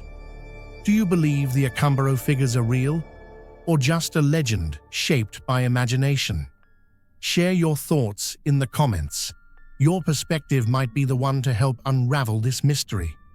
Nothing about the Acambaro figures stirs more controversy than the appearance of dinosaur models, creatures believed to have gone extinct 65 million years ago, while modern humans only emerged about 300,000 years ago. So why, in a ceramic collection believed to be thousands of years old, do we find shapes resembling Stegosaurus, with its backplates, long-necked sauropods, clawed theropods, and even winged pterosaurs? Even more baffling, some figurines depict humans riding dinosaurs, a scene that shouldn't exist if we follow mainstream evolutionary timelines. Some researchers argue that the creators of the Acambaro figures may have simply imagined such creatures. But here's the problem. In the 1940s, scientific knowledge and public imagery of dinosaurs were still very rudimentary. It wasn't until many decades later, with more fossil discoveries and reconstructions, that accurate dinosaur shapes became widely known. So how could a rural artisan in Mexico sculpt such precise forms of creatures that weren't fully understood until the late 20th century? Another argument claims this could be a modern hoax. But if that's true, who could have produced over 30,000 distinct figurines in varying styles and techniques? And why choose something as unbelievable as humans riding dinosaurs? A concept even most forgers wouldn't dare try to sell. These questions remain unanswered. And it is this paradox, ancient dinosaur sculptures, that transformed Acambaro from a curious archaeological site into one of the greatest unsolved mysteries of the 20th century. The number of Acambaro figurines exceeds 30,000 artifacts, an almost unimaginable figure when considering the limits of handcrafted production in a rural, mid-20th century setting. Each figurine is made of clay, with a distinct form, from humans and animals to imaginary beings and bizarre hybrids. Some are only a few centimeters tall, while others reach nearly a meter in length. Remarkably, there appears to be no repetition or use of molds. Every small detail, clothing, weapons, patterns, symbols, is uniquely and finely carved. If this were all a hoax, the creator would have to be not only a master sculptor, but also require a large team, modern tools, and many years of labor, all without leaving any trace of production, records, or equipment. This very contradiction has deeply divided scholars. Either this is one of the greatest archaeological hoaxes ever staged, or it is truly the remnant of an extraordinary civilization, long forgotten. One of the most hotly debated issues surrounding the Acambaro figurines is their age. In 1968, several samples were submitted for thermoluminescence testing, a method used to determine the last time a ceramic object was heated. The results were shocking. Some artifacts were dated to as far back as 2500 BCE. If accurate, this would imply that clay figurines depicting dinosaurs, creatures believed to have gone extinct tens of millions of years ago, were crafted by humans during the Neolithic period. However, mainstream scientists quickly rejected these findings, arguing that the preservation conditions were substandard, the samples were likely contaminated, and the testing process lacked transparency. Moreover, no officially recognized archaeological excavation has ever been conducted at the site where Julsrud discovered the figures. There were no intact sediment layers, no tools, dwellings, or any supporting evidence to validate such an ancient origin. Even so, supporters remain adamant, believing that the academic world is deliberately avoiding the phenomenon, because if the figures are genuine, the entire narrative of human evolution, archaeology, and the timeline of civilization would have to be rewritten. Another puzzling feature of the Acambaro figurines is their inexplicable cultural diversity. Many of the statues display facial features, clothing styles, and decorative details that vary dramatically, from Native American, African, and Asian appearances to figures that resemble Viking warriors or ancient Egyptian priests. If the residents of a small town in central Mexico were indeed the creators of these artifacts, it raises a crucial question. Where did they draw inspiration to envision faces, symbols, and styles that had no connection to their known world? There is no evidence suggesting they had any contact with distant civilizations. This has sparked a bold hypothesis. Could these figurines represent a lingering collective memory of a lost global civilization, one that mainstream history has entirely overlooked? Most modern archaeologists consider the Acambaro figurines to be a sophisticated hoax, possibly even a psychological stunt, designed to attract attention or build a name. They argue that no independent excavation was ever conducted at the reported discovery site. There was no stratigraphic analysis, no discovery of tools, dwellings, or human remains, all of which are crucial for verifying the authenticity of an archaeological site. All the artifacts seem to exist solely within the private collection of Valdemar Julsrud. However, the undeniable existence of tens of thousands of uniquely shaped figurines, combined with the major paradox of dinosaur depictions, remains a mystery that cannot be fully dismissed. Whether genuine or fabricated, the Acambaro phenomenon continues to puzzle academia and forces us to admit something truly unusual lies beyond the boundaries of our conventional understanding. Today, the Acambaro figures are more than archaeological artifacts.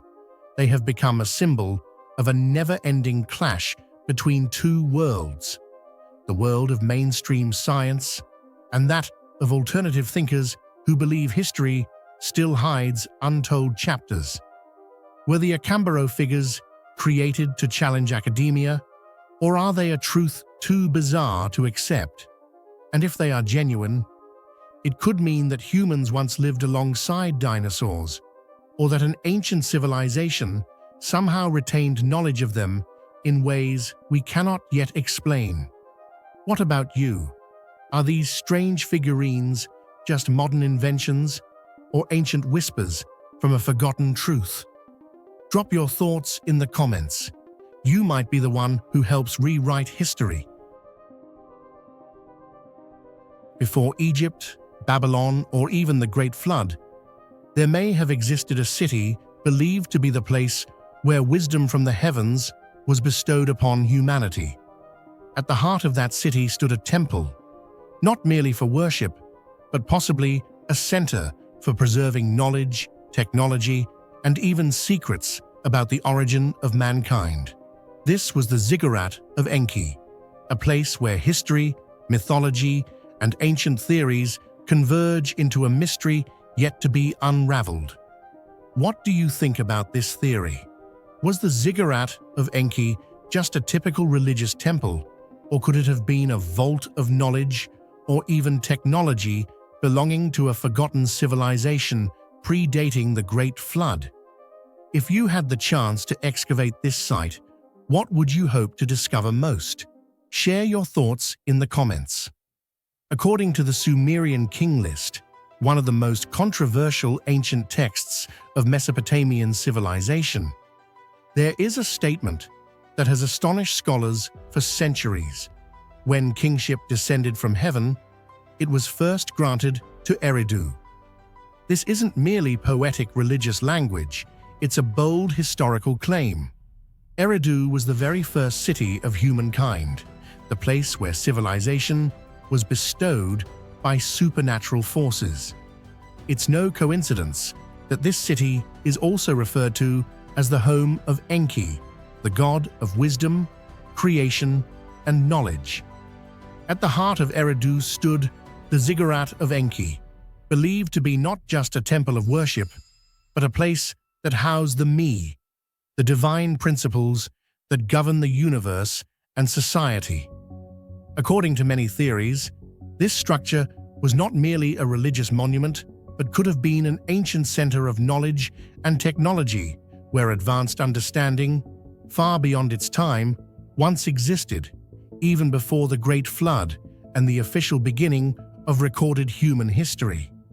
In the Sumerian mythos, Enki, also known as Ea in Akkadian culture, was not a god of war, vengeance, or domination. On the contrary, he was the god of water, creation, intelligence, engineering, magic, and the secrets of the world. He was the one who created humans to help the gods with labor, who saved humanity from the Great Flood in an older version of the Noah story, and who held control over the me, abstract principles that shaped the order of the cosmos and society. If you imagine a deity who holds the source code of the universe, it would be Enki, and the temple dedicated to him, the ziggurat at Eridu, could not have been just a religious structure. It may have been a repository of knowledge, where the me was stored, or in modern terms, a database, a technological archive, perhaps even a medium of communication between humans and higher beings. Mainstream history often suggests that human civilization began around 10,000 years ago, during the Neolithic period, with the rise of agriculture, permanent settlements, and the invention of writing. However, Sumerian mythology tells a very different story. According to the Sumerian king list, Eridu existed long before the Great Flood, ruled by kings whose reigns lasted tens of thousands of years. This has led many alternative scholars to pose a bold question. Could there have been a prehistoric civilization, perhaps even one with advanced technology, that was wiped out by natural disaster or the passage of time? And if that theory holds any truth, then Eridu may be the key. Not Egypt, not Babylon, but this modest mound in the desert, home to the ziggurat of Enki, could have been the true center of that ancient civilization. A center not merely of religious worship, but possibly one that safeguarded knowledge, technology, and ideas far ahead of its time, now forgotten in the tides of history. In the architectural history of Mesopotamia, the ziggurat stands as one of its most iconic symbols, a tiered temple tower built for humans to offer sacrifices and commune with the gods. However, few realize that the very first ziggurat, the prototype for all that followed, was the temple dedicated to the god Enki in the city of Eridu. From this origin, ziggurat architecture gradually spread to major centers, like Ur, Uruk, and eventually reached its peak in Babylon, the site of the legendary Tower of Babel. Though later ziggurats became larger and more grandiose, many researchers believe they also gradually drifted away from their original purpose. While ziggurats in Ur or Babylon often symbolized royal power and the dominance of the elite, the ziggurat of Enki in Eridu may have been a more modest structure, yet held profound spiritual meaning, a place of meeting between early humankind and the god of wisdom. It wasn't built to display political might, but rather served as a gateway between the human world and the source of knowledge, where Enki shared with humanity the earliest principles of life and the cosmos. In many ancient reliefs depicting the god Enki, he is often portrayed with two streams of water flowing from his shoulders, symbolizing the great rivers Tigris and Euphrates. What's striking is that within these streams appear two intertwined serpents, a mysterious and symbolic image. This depiction has led many to draw parallels with the caduceus, now recognized as a symbol of medicine and healing. Is this merely a coincidence, or could Enki, the god of wisdom, have also carried deep knowledge of healing, restoration, and life itself? Some scholars propose that the ziggurat of Enki may have once served as a repository for ancient medical practices, healing techniques, and even biological knowledge far ahead of its time. Given that Sumerians believed Enki held the secrets of the world, the idea that he possessed profound understanding of the human body and life processes seems plausible. Perhaps what we know today is only the visible tip of a massive iceberg of lost knowledge that once existed in the distant past. Today, the site believed to be the ruins of the ancient city of Eridu lies at Tel Abu Sharain in southern Iraq, a dry, overlooked region compared to more prominent centers like Ur or Babylon. Archaeological excavations have uncovered layers of mud bricks, primitive architectural foundations, and traces of an ancient temple, but all are in a state of disrepair and fragmentation. No structure remains intact, and notably, there is no inscription or ancient tablet that definitively confirms this was the ziggurat dedicated to the god Enki. This ambiguity has opened the door for a wave of mysterious theories and speculation. Many independent researchers ask, why hasn't a city said to be the first to receive kingship from the heavens been better preserved? Could it be that some evidence was deliberately hidden? Or did nature itself, with floods, erosion, and time, sweep away nearly all traces of a glorious era never fully recorded in history? Whether one believes in myth or not, one thing is undeniable. Eridu and the ziggurat of Enki have inspired thousands of years of religious architecture, philosophy, and humanity's search for the origin of civilization. From the first bricks laid at Eridu, humankind would go on to build cities like Babylon and Ur, and even form the mythic stories found in the Bible and the Quran. Looking back through history, some ask a different question. Are we in fact going backward, returning to the origin to reclaim what was once lost? The ziggurat of Enki, did it truly once serve as a technological hub of a prehistoric civilization? Or is it simply a religious monument, later mythologized over time? The answer remains buried under the sands of Mesopotamia. But the tales of Enki, of Eridu, and of humanity's quest for knowledge continue to live on, reminding us of a time when gods were not just worshipped, but were guides, teachers, and saviors. What are your thoughts on Eridu and the ziggurat of Enki? Could there have been a forgotten civilization before recorded history? Share your theories in the comments. There's an object silently orbiting above us, day after day, night after night. It doesn't transmit any identifying signal, isn't listed on any known satellite registry, and most intriguingly, no one knows where it came from or how long it's been there. People call it by a name that's both poetic and haunting: the Black Knight satellite. Unlike modern satellites that follow equatorial paths or are tightly managed by space agencies, this object travels in a strange orbit, cutting across Earth from the North Pole to the South Pole, as if it were silently surveilling the entire planet. It doesn't emit any navigational signals, but over a century ago, it may have responded with strange bursts of radio waves. It wasn't launched by any nation, yet it floats in space as if it had been there long before humans ever reached for the skies.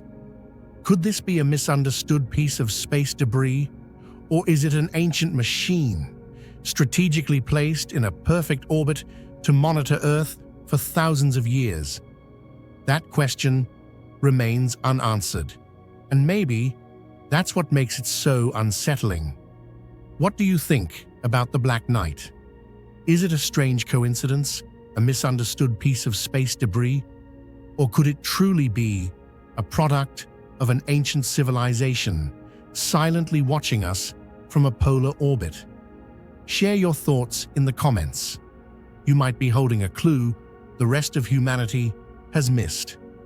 In 1899, while experimenting with wireless transmission systems in Colorado Springs, The great inventor Nikola Tesla encountered strange electrical pulses, which he described as clearly not originating from Earth. These signals didn't match any known sources of transmission at the time, but the mystery didn't stop there. During the 1920s and 1930s, astronomers such as Carl Stormer and Balthasar van der Pol in Europe continued to observe a phenomenon known as long-delay echoes, radio signals that bounce back after an unusually long delay, sometimes up to 15 seconds. In the realm of physics, this is difficult to explain without the presence of a high-altitude intermediary object capable of capturing and retransmitting electromagnetic waves in an active or anomalous way. Some theories propose that there may have been a mysterious object in high orbit functioning as an invisible relay station, something that humanity had not yet built at the time. This was one of the earliest clues that sparked speculation about the ancient presence of the Black Knight in the sky, long before the launch of the first artificial satellite. Before the launch of Sputnik, the world's first artificial satellite by the Soviet Union in 1957, there were already mysterious reports from the US military about an unidentified object orbiting the Earth. This became even more intriguing when astronomer Clyde Tombaugh, the discoverer of Pluto, joined a research project to search for Earth's natural satellites and also recorded anomalous phenomena that could not be attributed to any known celestial body or artificial satellite.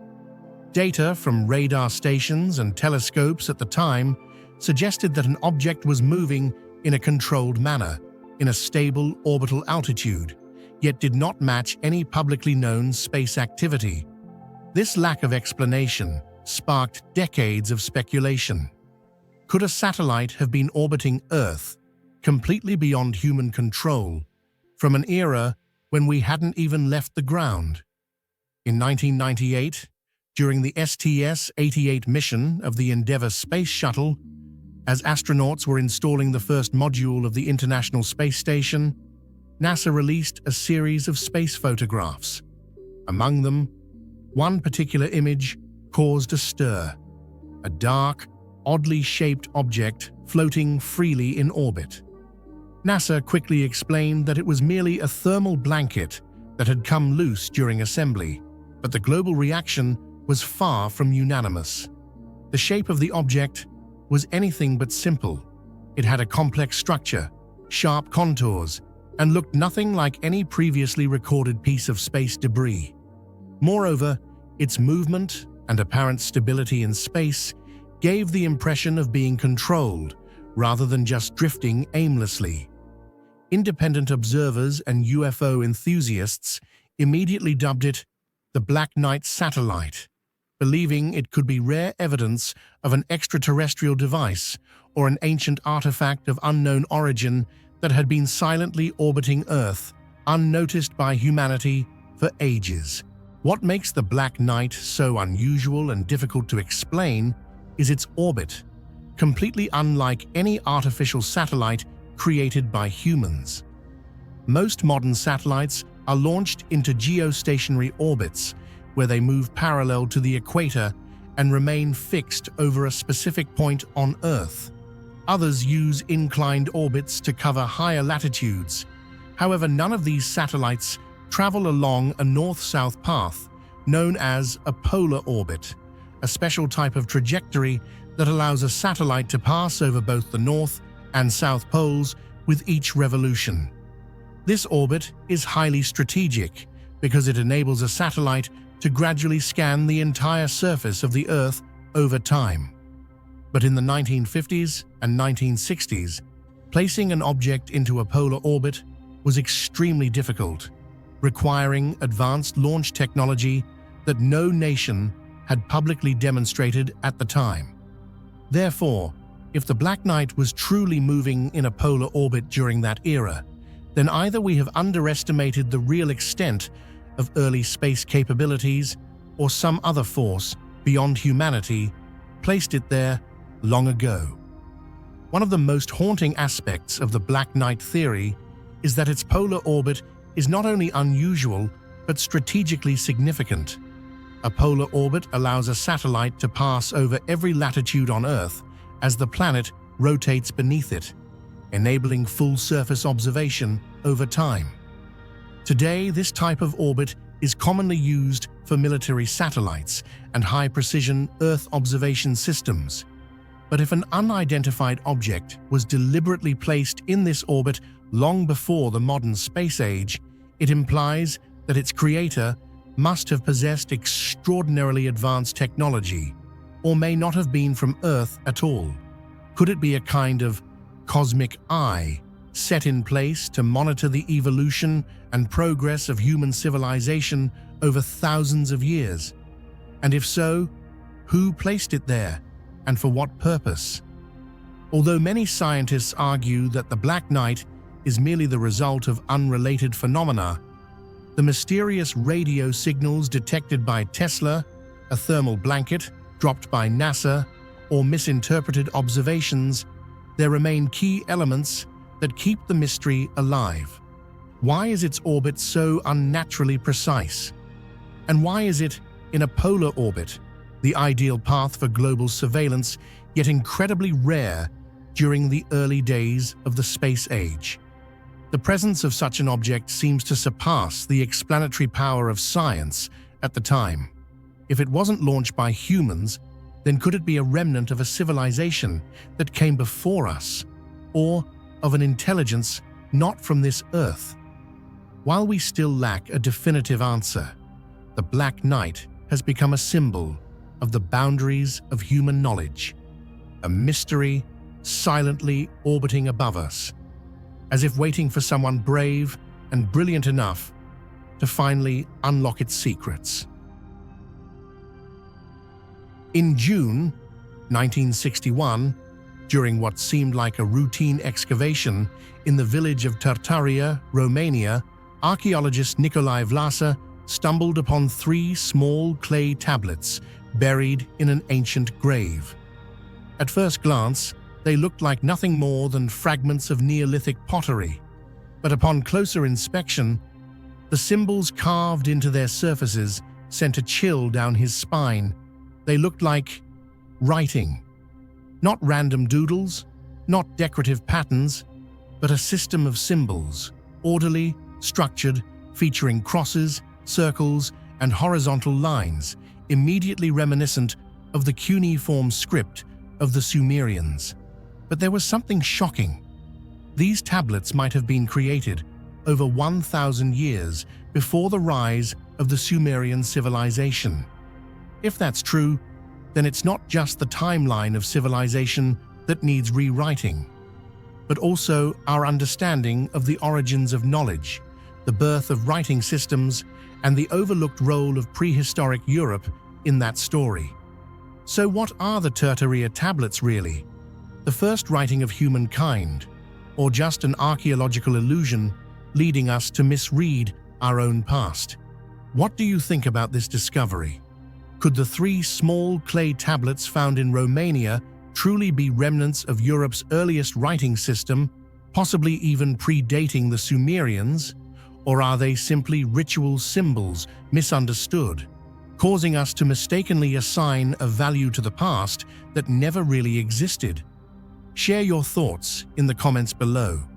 Do you lean toward true writing or archaeological illusion?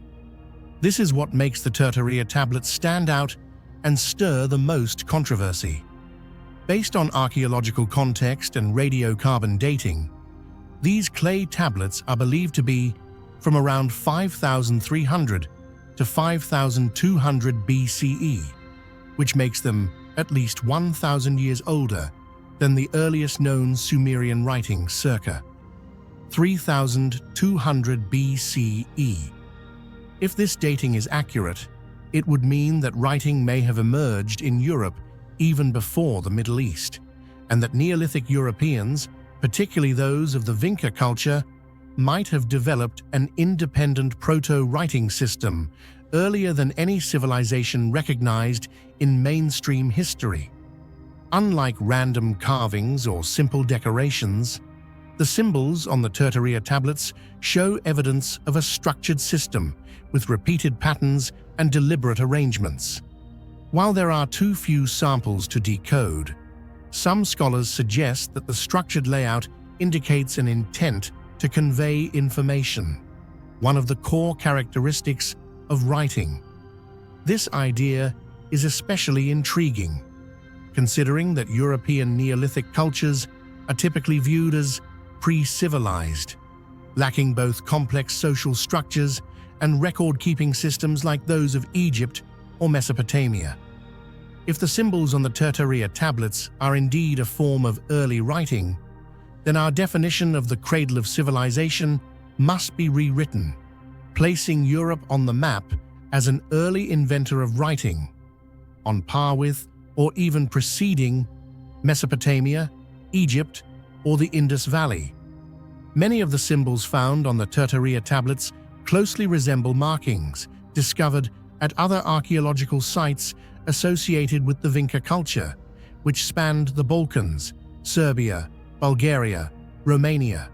Symbols such as crosses, diagonal lines, sun motifs, circles, and geometric shapes have been found on pottery, figurines, and stone slabs in ancient graves. Some researchers have argued these were merely religious symbols or simple markings by ancient people. But when these signs repeat consistently across distant regions, the argument that they're just decorative loses strength, especially when compared to the earliest signs of writing in systems like cuneiform or hieroglyphs, which also started from simple, symbolic origins. Thus, if we view the Vinka symbols, especially those on the Tartaria tablets, as part of an unfinished development toward writing, it suggests that Europe may have developed a visual sign language long ago, which was later lost or interrupted for unknown reasons. One of the 3 Tartaria tablets stands out due to a peculiar detail, a hole pierced through its center, leading many researchers to believe it may have been used as a pendant or ritual object. Engraved on its surface are distinctive symbols, sun-like circles, crosses, and spiral lines, all common motifs in prehistoric rituals, often associated with early religion, solar worship, or symbols of life and death. This has given rise to a significant hypothesis. These markings were not meant for everyday communication, but may represent a sacred language used in ceremonial offerings, prayers, or to record spiritual events. The theory becomes even more compelling considering that, within the same archaeological layer, excavators uncovered the remains of a woman, buried alongside ritual objects and animal bones, suggesting a complex funerary rite. Some propose that the clay tablets were grave goods, carrying messages to the gods or the afterlife. This raises a haunting question. Were these symbols a language for the living, or final messages for the dead? Since their discovery, the Tartaria tablets have become the center of ongoing debates within the archaeological community. Some Western scholars have questioned their authenticity, arguing that the tablets were not fired before the symbols were inscribed, raising the possibility that the markings were added later, thereby casting doubt on their original archaeological value. Furthermore, the lack of similar artifacts found within the same stratigraphic layer has fueled concerns that the engravings might be mere random scratches, insufficient to be considered true writing. However, many Eastern European scholars have pushed back against this skepticism. They argue that the symbols on the tablets show a structured and deliberate system of symbolic patterns, consistent with what one would expect from a proto-writing language. Some even propose bold hypotheses. Rather than being influenced by Mesopotamia, the Sumerians themselves may have absorbed cultural elements from the Vinka civilization, suggesting a reverse flow of knowledge from Europe to the Middle East rather than the traditionally assumed direction. If we accept that the Tartaria tablets represent an early form of writing that emerged in Europe, even predating Sumer, then this challenges not only the established timeline of archaeology, but also shakes the very foundations of modern thought regarding the origins of human civilization. For centuries, historical theories have positioned the Middle East as the cradle of writing, centralized government, organized religion, and recorded tradition. However, if a prehistoric culture like the Vinka, often overlooked in mainstream history, had developed a structured system of symbols, it suggests that Neolithic Europeans were not merely primitive hunter-gatherers, but were fully capable of creating complex systems for storing and transmitting information. The pressing question is, why did such a promising writing system vanish? It may have been due to societal collapse, war, natural disasters, or simply because it never reached the level of development needed to survive without the administrative or commercial demands seen in larger civilizations. Whatever the cause, the silence that followed those symbols remains a mystery yet to be solved. To this day, the Tartaria tablets remain delicately poised between archaeology and legend. Whether true texts or sacred relics, they have planted in modern minds a profound doubt about humanity's intellectual origins, suggesting that perhaps an essential chapter of our history lies buried not just by time, but by the very limits of how we view the past. Hidden beneath layers of time and soil in southeastern Europe lies a civilization that could rewrite everything we thought we knew about human history. Long before the pyramids rose or cuneiform was carved into clay in Mesopotamia, the people of the Vinka culture were already building organized settlements, shaping tools from copper, and inscribing symbols onto clay that may represent the earliest known form of writing. Dated between 5700 and 4500 BCE, the Vinka civilization predates Sumer by over 1,000 years, yet remains absent from most history books. Why? Because what they left behind doesn't fit our neat timelines. Their cryptic symbols, urban planning, and artistic sophistication are a puzzle too advanced for the Stone Age. And if their markings truly form a writing system, then everything about where and when human civilization began may need to be reconsidered. Do you think the Vinka symbols could actually be the world's first written language, or were they simply decorative markings that we've misunderstood? Let us know your thoughts in the comments. Could history books have missed the real origin of writing? Hundreds of artifacts from the Vinka civilization, such as clay tablets, ceramic vessels, and humanoid figurines, have been discovered bearing meticulously engraved symbols. Shockingly, these objects date back to 5700 to 4500 BCE, meaning they predate Sumerian cuneiform by over 1,000 years. The symbols are not merely simple geometric shapes. Many resemble early forms of letters or abstract ideograms. When analyzed collectively, they form what scholars now call the Vinka symbols, a structured set that strongly evokes the concept of proto-writing.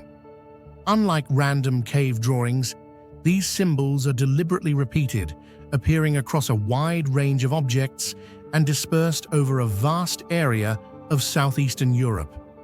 This has led archaeologists to ask a provocative question. Could the Vinka people have developed an organized system of symbolic communication long before the Sumerians were ever credited with inventing writing? What makes these symbols especially intriguing is their consistency and repetition across space and time. Found at sites such as Vincabello Burdo, Tartaria, Romania, and other parts of the Balkans, many of these signs appear to have been deliberately organized. They follow specific arrangements, often repeated on multiple items, which strongly suggests They weren't random decorations or simple iconography. Instead, many scholars believe these signs could represent a form of proto-writing, a bridge between symbolic art and a full-fledged written language. The debate is intense. Some archaeologists argue the symbols lack grammatical structure, which would rule them out as true writing. But others push back, noting that even the earliest forms of writing, such as Sumerian proto-cuneiform, were largely pictographic and lacked grammar in the modern sense. They argue that writing is not born fully formed. It evolves gradually, beginning with logograms, counting tokens, or religious markings.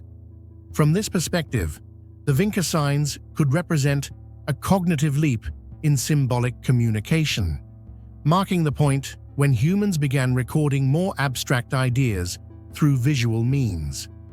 Perhaps most compelling is the context in which these symbols appear. Unlike cave paintings or isolated artistic engravings, the Vinka signs are found in settled communities, often associated with advanced metallurgy, large-scale architecture, and organized social structures. The people of Vinka built planned towns with streets, neighborhoods, and specialized zones for craft production. Their settlements, such as the site of Vinka Belo Berdo, are among the earliest examples of true urban planning in Europe. The Vinka people not only left behind mysterious symbols, but also demonstrated that they were a culture with remarkably advanced technology for their time. They were among the first communities in Europe to practice copper metallurgy, use standardized units of measurement, and produce ceramics with astonishingly refined shapes and patterns. The combination of material complexity and developed symbolic thinking suggests that they were not merely skilled craftsmen. They may have required a system to record information, from property ownership and religious rituals to community decisions. These are characteristics typically found only in highly developed societies with a clear need for organization and communication. Adding further intrigue, the famed Tartaria tablets, discovered in Romania in 1961, feature symbols that bear a striking resemblance to both Vinka signs and later Sumerian symbols. Some scholars, including Maria Gimbutas and Harald Hamann, have proposed that the Tartaria artifacts could represent the earliest form of European writing, possibly even a precursor to other scripts that emerged across the ancient world. Others remain skeptical, arguing that without a Rosetta Stone or translation key, any interpretation remains speculative. Still, the sheer volume and consistency of the Vinka signs is hard to dismiss. Over 700 unique symbols have been catalogued. Some resemble stylized human figures, while others look like animals, tools, or abstract shapes. Several appear in linear arrangements, hinting at syntax or even rudimentary grammar. Some items even seem to cluster certain signs together more frequently than others, suggesting that users may have been developing repetitive formulas or ritual phrases. Importantly, these symbols were not limited to elite or ceremonial items. Many were found on everyday objects, such as pottery and spindle whorls, indicating that the practice of inscribing symbols may have been a widespread aspect of Vinka life, not reserved for a religious or royal class. This democratization of symbolism mirrors later writing systems, such as those in Egypt and Sumer, where writing eventually permeated multiple levels of society. But if the Vinka symbols are truly a writing system, or at least the seed of one, why didn't it survive? Why did Sumer become the acknowledged cradle of writing, while Vinka faded into obscurity? One theory suggests that the collapse of the Vinka culture around 4500 BCE, possibly due to climate shifts or resource depletion, may have interrupted its developmental trajectory. Without continuity, the knowledge and use of the symbols may have vanished, leaving behind a tantalizing but incomplete puzzle. Another possibility is that Sumerian civilization benefited from greater geopolitical concentration, with cities like Uruk and Ur rising to become major power centers that needed bureaucratic systems to manage agriculture, trade, and labor. Vinka, by contrast, may have been more dispersed, and its symbolic system, though advanced, may have never reached the level of formalization needed to withstand societal collapse. Still, the implications of the Vinka signs remain profound. If they are indeed an early form of writing, or even a precursor to writing, it forces us to reconsider how and where the earliest sparks of civilization emerged. It suggests that the story of human literacy is not linear, not exclusive to Mesopotamia, and not a singular eureka moment. Instead, it may have been a convergent evolution, with multiple cultures exploring symbolic communication in parallel, some surviving, others lost to time. Today, the Vinka signs are more than just mysterious etchings. They are a challenge to orthodoxy, a reminder that human innovation may have roots deeper and more diverse than we've been led to believe. They whisper of a forgotten intelligence, one that dared to record, to encode, to give shape to thought long before the rest of the world was ready. Could it be that Europe once had its own first scribes, silently shaping clay into meaning as their settlements thrived along the Danube? If so, the history of writing doesn't begin in Sumer. It begins in Vinka. It was the first city on Earth, and then it vanished. Before the pyramids rose, before the first pharaoh reigned, and long before Babylon carved its place in history, there was Eridu, a city so ancient, so sacred, that the Sumerians believed it was founded by the gods themselves. It was here, they claimed, that civilization began, not with tools or war, but with divine authority descending from the heavens. For centuries, Eridu thrived. Its temples reached toward the skies, its priests channeled wisdom from the god Enki, and its people laid the foundations of everything we now call civilization. But then, it was abandoned, not by fire, not by conquest, but by silence, as if an unseen force called its people away, forever. Why would humanity walk away from its own origin? What secrets did Eridu carry, so powerful, so sacred, that it had to be erased? The ruins remain, the myths remember, but the answers, they're still buried in the sands of southern Iraq, waiting to be uncovered. But what do you think happened to Eridu? Was it climate change, divine abandonment, or something far more mysterious? If this was the first city of the gods, why did they leave it behind? Drop your theories in the comments. Let's unravel this mystery together. According to the ancient Sumerian king list, Eridu was the first city where kingship descended from heaven. This wasn't mere poetry. It was the Sumerians' way of saying that Eridu was the starting point of divine rule on Earth. In their cosmology, the gods themselves selected Eridu as the cradle of human civilization, and it is often referenced as the first city built after the Great Flood, a sacred foundation of the post-Diluvian world. In the myth of Enki and the world order, the god Enki, Ea, deity of water, wisdom, magic, and creation, was said to dwell in Eridu's grand temple, E-Abzu. This temple wasn't just symbolic. It represented a cosmic center where the boundaries between divine and mortal realms blurred. Enki, the benefactor of humankind, dispensed knowledge and lore from Eridu, laying the groundwork for art, science, agriculture, and social order. So important was Eridu that it inspired the very architectural template that would shape Mesopotamian religious design for centuries. The ziggurat, layered temples reaching toward the heavens, mirroring the cosmic mountain where gods resided. Archaeological excavations at Eridu, especially during the 20th century, revealed something extraordinary. Layer upon layer of temples built atop one another, totaling 18 distinct architectural phases, each representing a religious era that spanned millennia.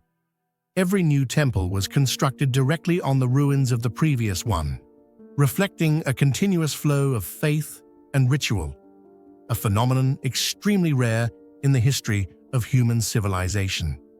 While architectural styles and religious emphasis shifted over time, one thing remained unchanged: the unshakable belief that Eridu was sacred ground.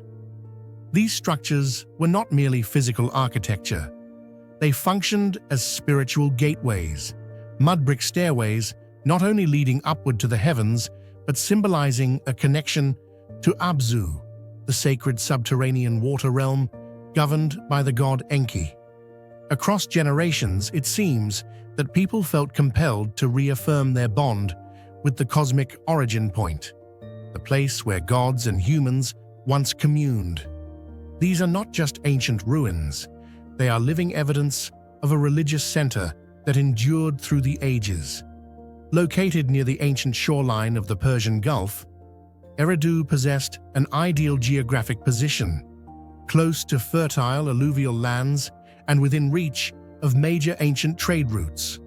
This strategic location transformed Eridu into a thriving cultural hub, where religious rituals, political authority, and technological advancement coexisted and reinforced one another. More than just the first city, Eridu served as a cultural foundation for the entire Sumerian civilization. Its influence extended to major cities like Ur and Uruk, and continued to echo through the legends of successive cultures such as Babylon, Assyria, and even in biblical texts. Some scholars have even hypothesized that Eridu may have inspired the concept of the Garden of Eden in the Bible, citing its unparalleled antiquity, sacred status, and the presence of a vital freshwater source, the Abzu, the underground water realm regarded as the soul of life itself. And yet, despite its historical and spiritual importance, Eridu was eventually deserted. By around 2000 BCE, the city that once symbolized divine order was reduced to silence. It wasn't destroyed by war. There's no evidence of catastrophic flood or fire. Instead, Eridu faded, its temples empty, its walls crumbling, its name surviving only in legends. This mysterious abandonment raises questions that have yet to be fully answered. Was it environmental? Some scholars suggest that shifting climate patterns led to the drying up of vital water sources. As the region became more arid, farming would have become increasingly difficult. Desertification may have rendered the once fertile surroundings uninhabitable. Was it spiritual? Could it be that Eridu's religious significance was deliberately retired as newer cities like Ur or Nippur rose to prominence? In ancient Mesopotamia, divine favor was thought to migrate. A god could abandon a city, transferring his essence elsewhere. Was it political? As rival city-states competed for power, Eridu may have simply lost its influence in the shifting landscape of Mesopotamian politics, or something else entirely. Some fringe theorists have proposed radical explanations, from massive underground water collapses to seismic activity, even extraterrestrial intervention. While these remain speculative, the truth is that no single theory fully explains the eerie calm of Eridu's fall. Unlike cities that were violently overrun or dramatically collapsed, Eridu's disappearance was quiet, almost ritualistic, as though the very soul of the city had been withdrawn. To this day, no text, no tablet, no inscription explains what happened. We are left with only silence and the ruins. Perhaps that silence was intentional. Perhaps Eridu had served its cosmic purpose. As the myth goes, once Enki had gifted humanity with knowledge, perhaps the city, his holy seat, was no longer needed. Civilization had taken root elsewhere. The gods had moved on, and so had the people. But the mystery remains. What makes Eridu so haunting is not just that it was first, but that it was first to be forgotten. Today, Eridu lies in ruins, near the edge of modern-day Tel Abu Shahrain in Iraq. Few tourists visit. Few locals even speak of it. Yet it remains one of the most sacred sites in human history, an origin point not just of buildings and kings, but of our very idea of civilization. It's where the gods came down, where temples were built to reach the heavens and the underworld alike. And then, it's where people simply stopped returning. A paradoxical monument to both our beginnings and our amnesia. What do you think? Why would such a sacred, prosperous city be abandoned without a trace? Was it nature, fate, or something far more mysterious? Let us know your theories in the comments. Whispers of an Empire, hidden in sacred verses. We all know the names: Atlantis, Lemuria, El Dorado, civilizations said to be lost, buried beneath oceans, or swallowed by myth. But what if one of the greatest of them all didn't sink beneath the sea, but was hidden in plain sight within the ancient scriptures of a living culture? Long before Egypt raised its pyramids, before Babylon built its towers, there may have been an empire in India so advanced, so powerful, that its memory was transformed into legend, its history encrypted in hymns, its technologies mistaken for the tools of gods. This is the story of the Rama Empire, not carved into stone tablets, but encoded in mantras, scattered across the Ramayana, the Mahabharata, and the Vedas.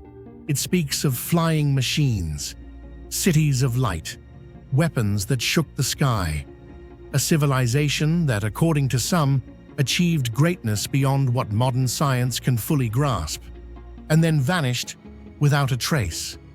But were these sacred texts speaking in metaphor or memory? Let's take a deeper look into one of the greatest historical enigmas ever whispered by human civilization.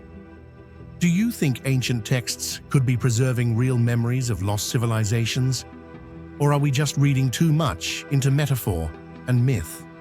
Let us know your thoughts in the comments below. Which side are you on?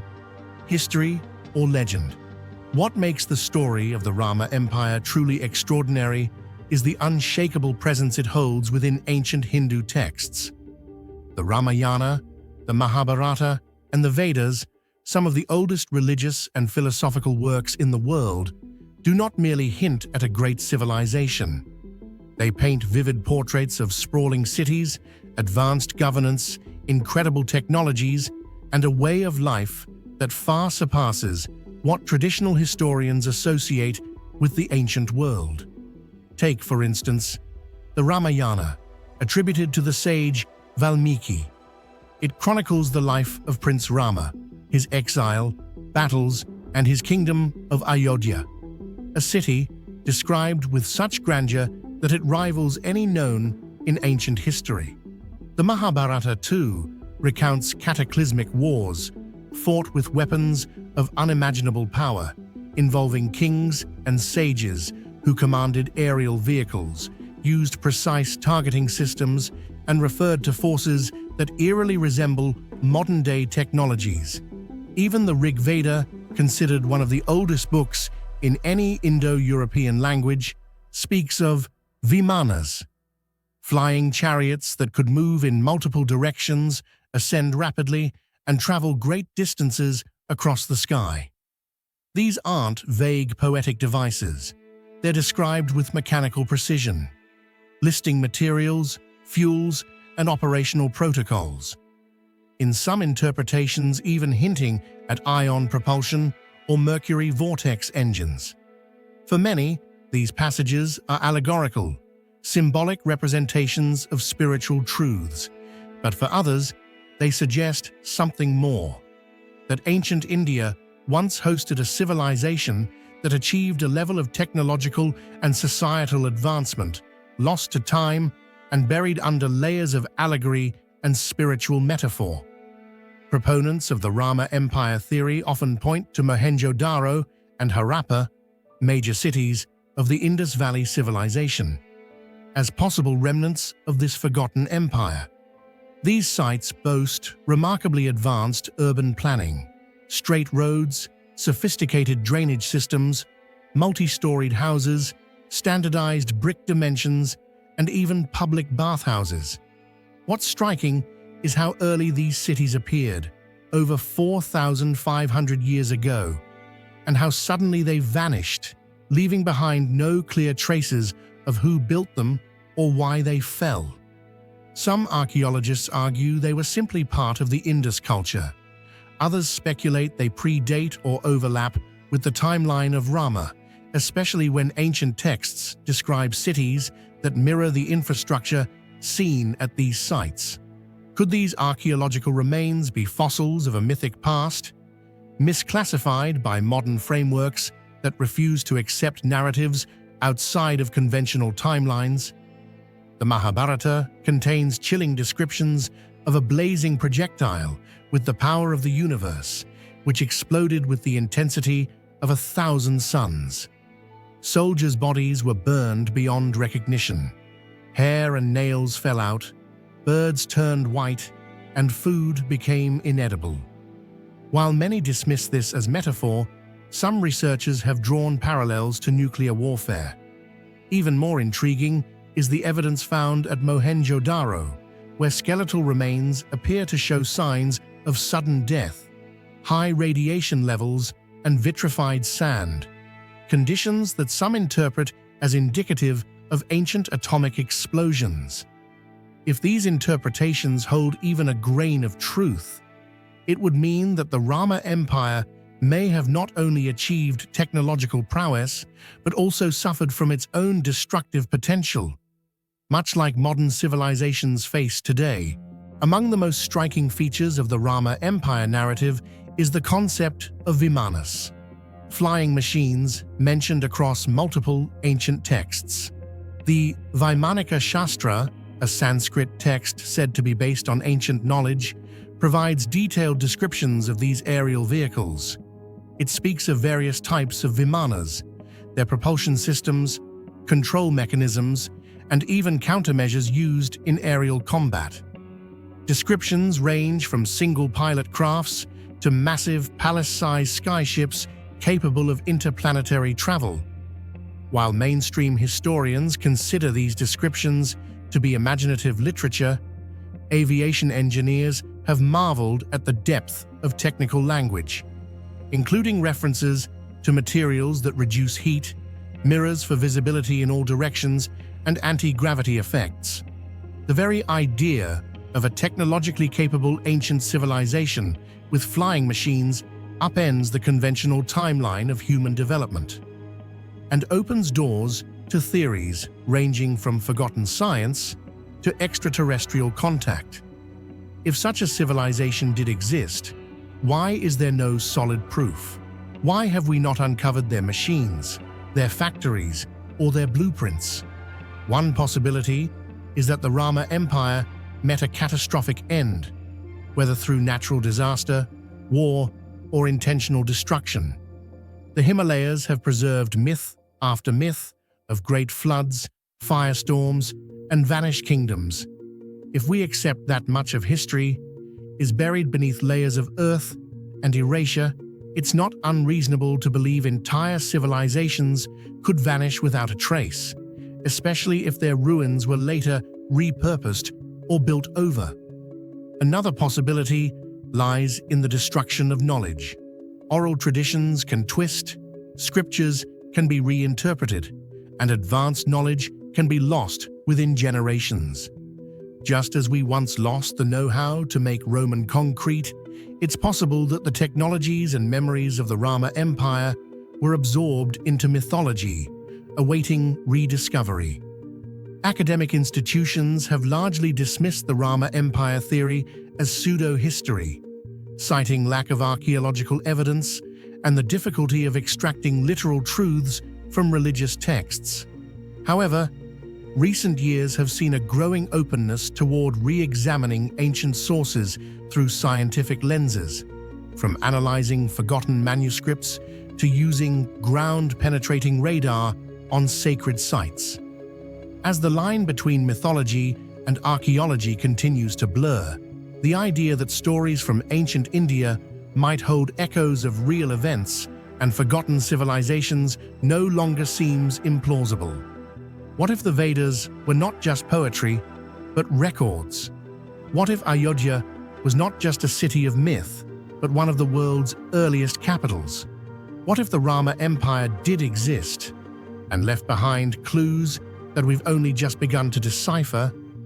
In an age where ancient DNA, satellite imaging, and deep Earth scans are rewriting what we thought we knew about early human history, perhaps it's time to look at ancient texts with fresh eyes, not as bedtime stories for spiritual reflection, but as possible testimonies from a lost age.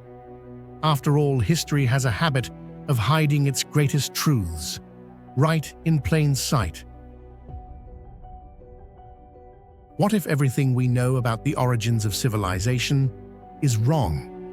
High in the misty hills of South Africa lies a forgotten ring of standing stones, silent, weathered, and almost completely unknown to the world.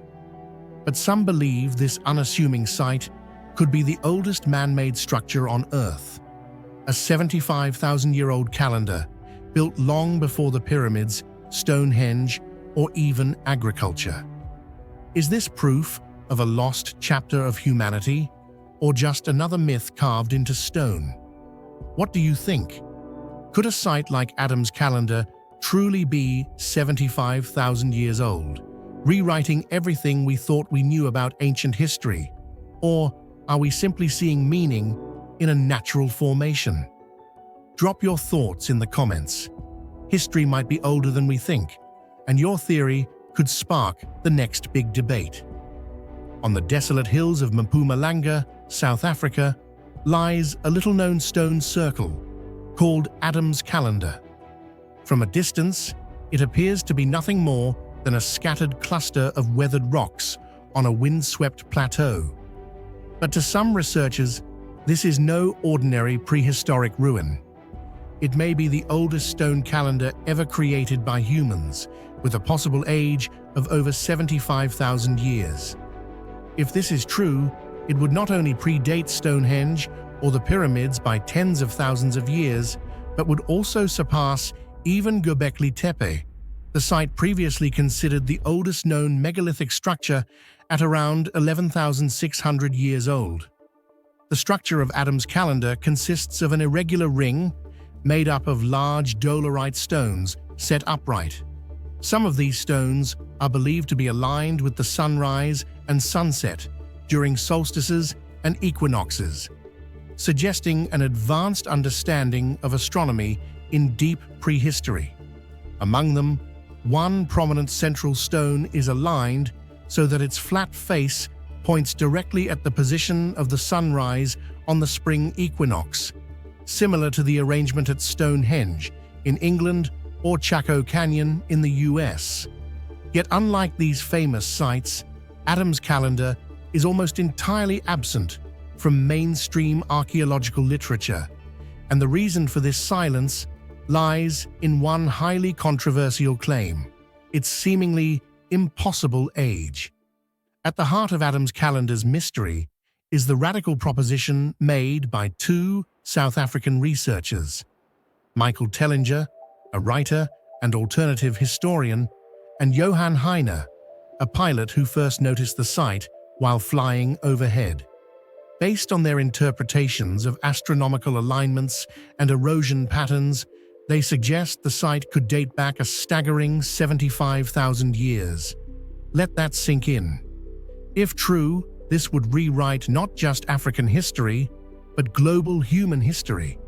It would suggest that advanced megalithic construction, celestial knowledge, and possibly even organized society existed tens of thousands of years before the Sumerians or Egyptians, and even before what most archaeologists accept as the dawn of agriculture. But how is this date even estimated? According to Tellinger and Heine, the alignment of certain stones to solar positions at specific times of year provides clues. They propose that the movement of Earth's axial tilt, known as precession, can be traced through how the shadows fall on particular stones throughout the year.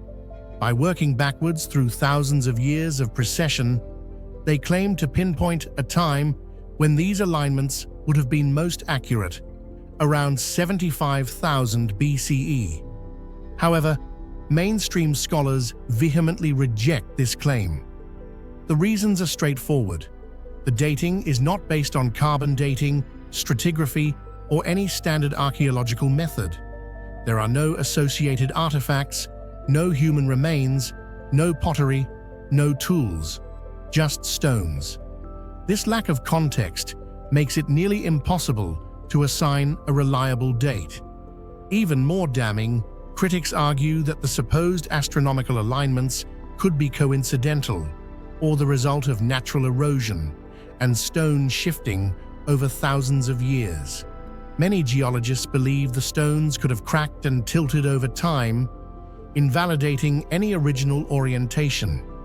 In essence, the 75,000-year claim is an outlier based largely on interpretation, not measurable evidence. The calendar is not alone in this landscape.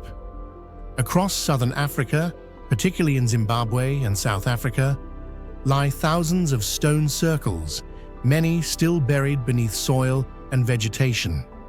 Some researchers speculate they were cattle kraals or settlement boundaries, while others, like Tellinger, see a grander picture, a sprawling ancient civilization, possibly powered by sound and vibration, technologies far beyond our understanding. These ideas often bleed into pseudo-archaeological territory, where science meets mythology. In this case, the mythology includes the Anunnaki, extraterrestrial beings allegedly referenced in ancient Sumerian texts.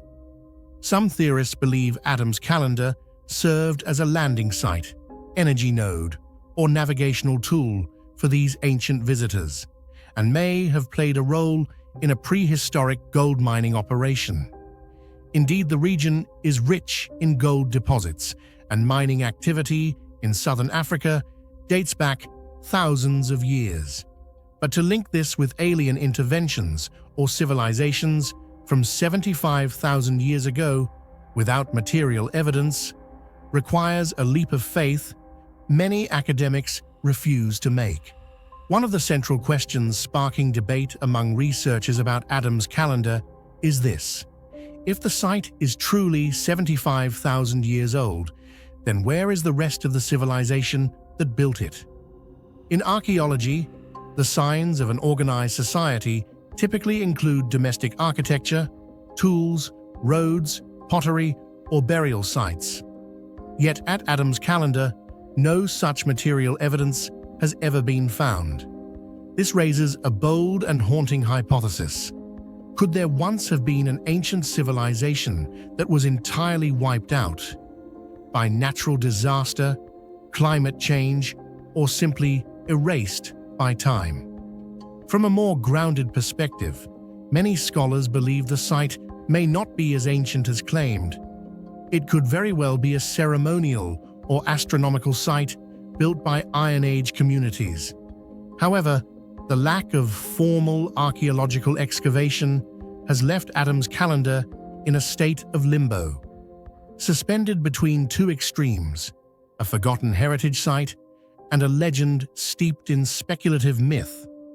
Regardless of its true age, Adam's calendar plays an important role in igniting public curiosity about ancient knowledge, lost civilizations, and the deeper origins of human consciousness. It compels us to re-examine the timeline of history, which has long been viewed as linear and complete. The existence of such an undeciphered structure sparks lively debate, from unorthodox scientific theories to profound philosophical reflections about just how much we may have forgotten from our past. In a world where history is still largely told through a Western lens, Adam's calendar also holds symbolic value as a representation of the cultural depth and enduring mystery of ancient Africa, a continent considered the cradle of humanity, yet often left out of mainstream narratives about civilization. It reminds us that perhaps countless secrets still lie buried beneath our very feet, waiting to be uncovered. Is Adam's calendar truly the oldest megalithic site on Earth, a relic of a lost world, or merely a misunderstood pile of rocks? The answer depends on what you're willing to believe. While mainstream science demands evidence, alternative history dares us to imagine.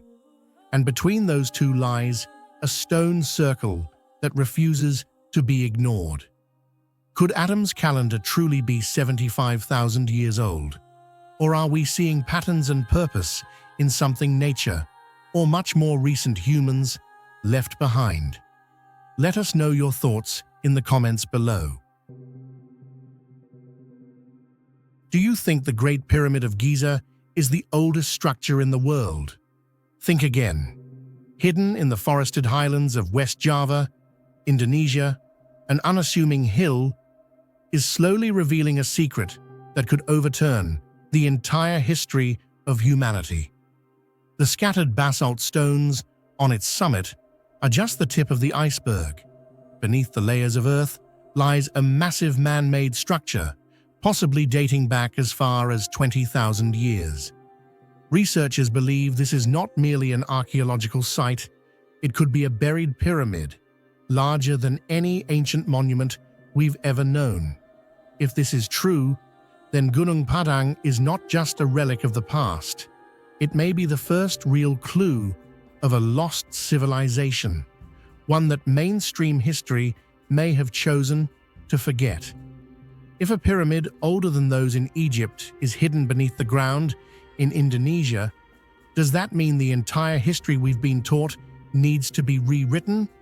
What do you think about the possibility of a buried, lost civilization? Share your thoughts in the comments.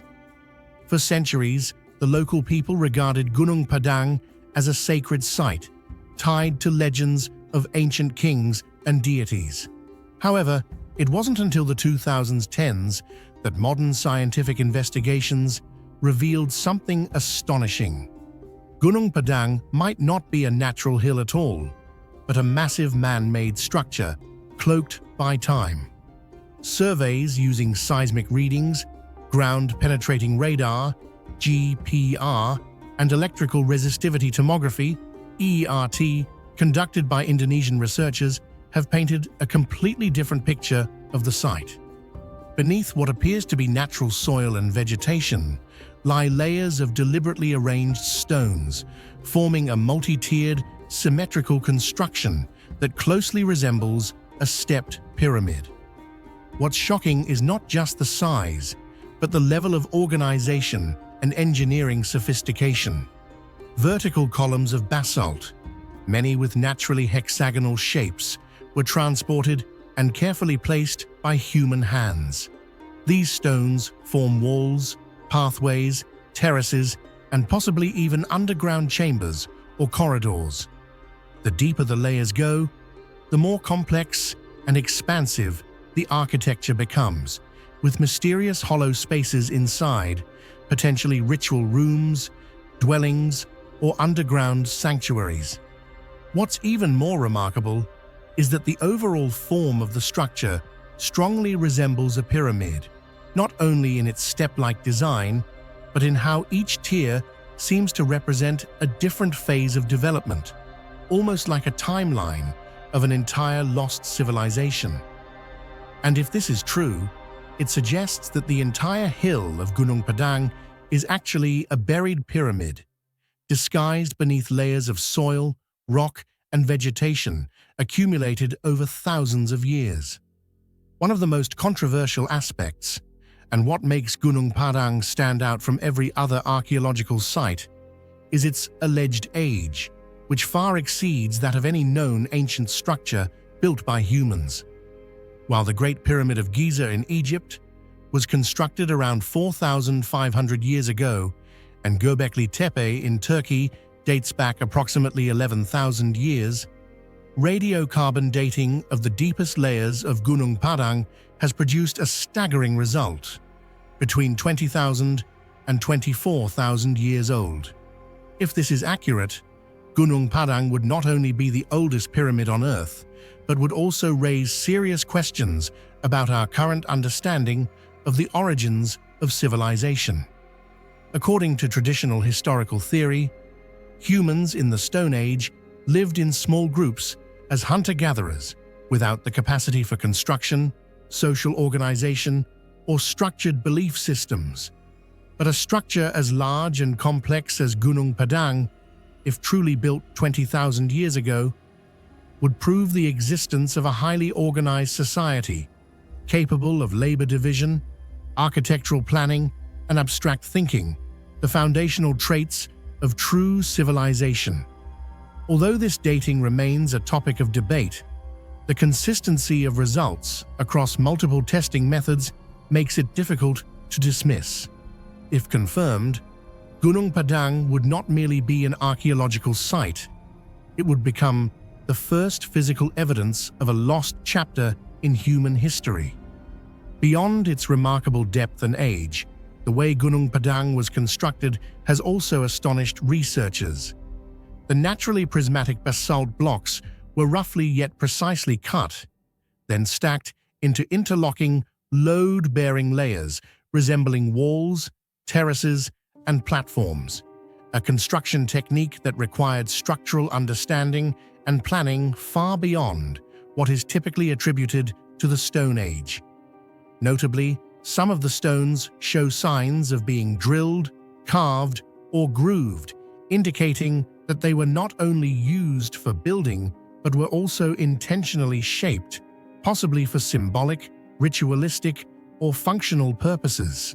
In addition, researchers discovered traces of a natural adhesive compound used between the stone blocks, quite possibly a form of ancient cement. If this is confirmed, it would represent a major technological leap compared to what we previously believed about prehistoric human capabilities. Ever since the discoveries at Gunung Padang were made public, the site has become the center of an intense debate between two opposing camps: mainstream archaeologists and those who believe in the existence of a forgotten civilization. Supporters emphasize that the data from seismic surveys, radiocarbon dating, and architectural features clearly point to a large-scale, man-made structure, too obvious to dismiss. However, critics argue that geological analysis alone is not enough to prove human construction, and that the sampling methods used so far lack strict standardization according to international scientific protocols.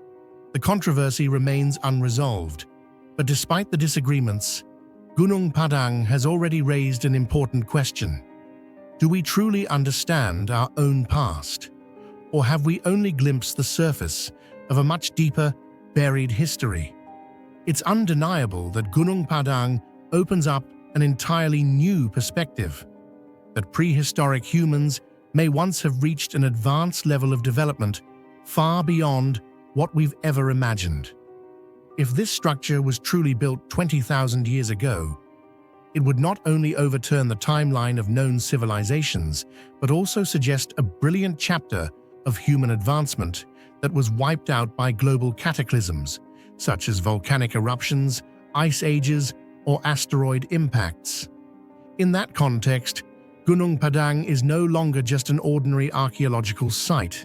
It becomes a lingering echo of a lost civilization, a place where humans may have once possessed knowledge, belief systems, and complex societal structures, only to be buried beneath the passage of millennia. It forces us to ask, could history be not linear, but a series of cycles of rise, collapse, and rediscovery. What do you think? If Gunung Padang truly is a pyramid built 20,000 years ago, how do you think that would reshape everything we thought we knew about human history? Drop your thoughts in the comments. The conversation is just beginning. Buried beneath the shifting sands of ancient Sumer is a story older than memory, one that refuses to die.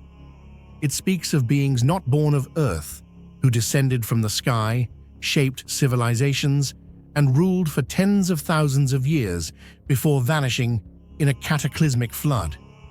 They were called the Anunnaki, and to this day, their name echoes through stone tablets, forgotten ziggurats, and forbidden texts, like a whisper from a time we were never meant to remember. Were they gods, giants, architects of humanity, or something far stranger, visitors from the stars, now erased from official history? This isn't just myth. It's a riddle carved into the foundation of civilization. And what if the truth has been hiding in plain sight all along? If the stories of the Anunnaki are more than just myth, then who do you think they really were? Worshipped gods, ancient extraterrestrials who once visited Earth, or a forgotten prehistoric civilization erased from human history? Share your thoughts in the comments below. We're diving into one of the greatest mysteries ever written. According to the ancient Sumerian king list, humanity's first civilization didn't begin with humans, but with powerful beings known as the Anunnaki. These were not just spiritual symbols, they were described as living entities who descended from the sky to earth and ruled for tens of thousands of years. Each ancient city, Eridu, Bad Tibira, Larak, Sipar, and Shurapak, was governed by a different Anunnaki, suggesting a highly organized territorial system, almost like a divine federation of kingdoms. The ancient texts state, "Kingship descended from heaven," implying that these beings may have literally come from elsewhere, bringing knowledge and authority to govern early humankind. Archaeological evidence from the Ubaid and Uruk periods reveals complex settlements, and massive ziggurats still stand as stone remnants of an age when humans and gods may have truly coexisted. And then they vanished without a trace. Why? And who were they really? What sets the Anunnaki narrative apart is its incredible chronology. The pre-flood kings are said to have ruled for thousands, sometimes tens of thousands, of years each. One king, Alulim, is said to have ruled Eridu for 28,800 years. The numbers are not symbolic. They are stated with specificity and consistency across tablets from different sites. Scholars interpret these durations as symbolic, perhaps mythological exaggerations, but others suggest these gods were not constrained by human lifespans. Were they immortal, or simply advanced beings with access to biological longevity beyond our understanding? The myth of a global deluge is one of the most persistent cross-cultural memories in human history. Found in the Epic of Gilgamesh, the Bible's Book of Genesis, Hindu texts, and even Andean legends, it seems to point to a traumatic planetary event, an erasure and a rebirth. In Sumerian tradition, the gods grew weary of humanity's noise and disobedience. Enlil, the chief deity, decreed destruction by flood, but Enki, sympathetic to humanity, warned a mortal, Ziusudra or Utnapishtim, to build a great boat. Did the flood mark the end of the Anunnaki's rule? Were they destroyed, or did they retreat, perhaps to the heavens from which they came?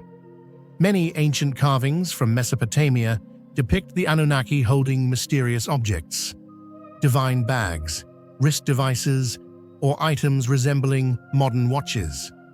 Some images even show them interacting with symbols, energy, or tools that resemble technical instruments. This has led many to speculate that the Anunnaki were not just spiritual deities, but beings possessing technology far beyond that of humans at the time, possibly even ancient extraterrestrials. They may have introduced knowledge of agriculture, astronomy, metallurgy, and the first writing systems. Supporters of this theory often point to the sudden knowledge leap in Sumerian civilization around 3000 BCE, when advanced cities, irrigation systems, legal codes, base 60 mathematics, and even accurate astronomical maps appeared almost simultaneously. Could this be the result of a knowledge transfer from non-human entities who accelerated human development? This is the pivotal crux of the entire Anunnaki narrative, a mystery that has never been fully unraveled. Who were they really? Were the Anunnaki merely symbolic representations of natural phenomena created by ancient imagination to explain an incomprehensible universe? Or were they in fact distorted memories of a species that truly existed, now erased from the official timeline of human history?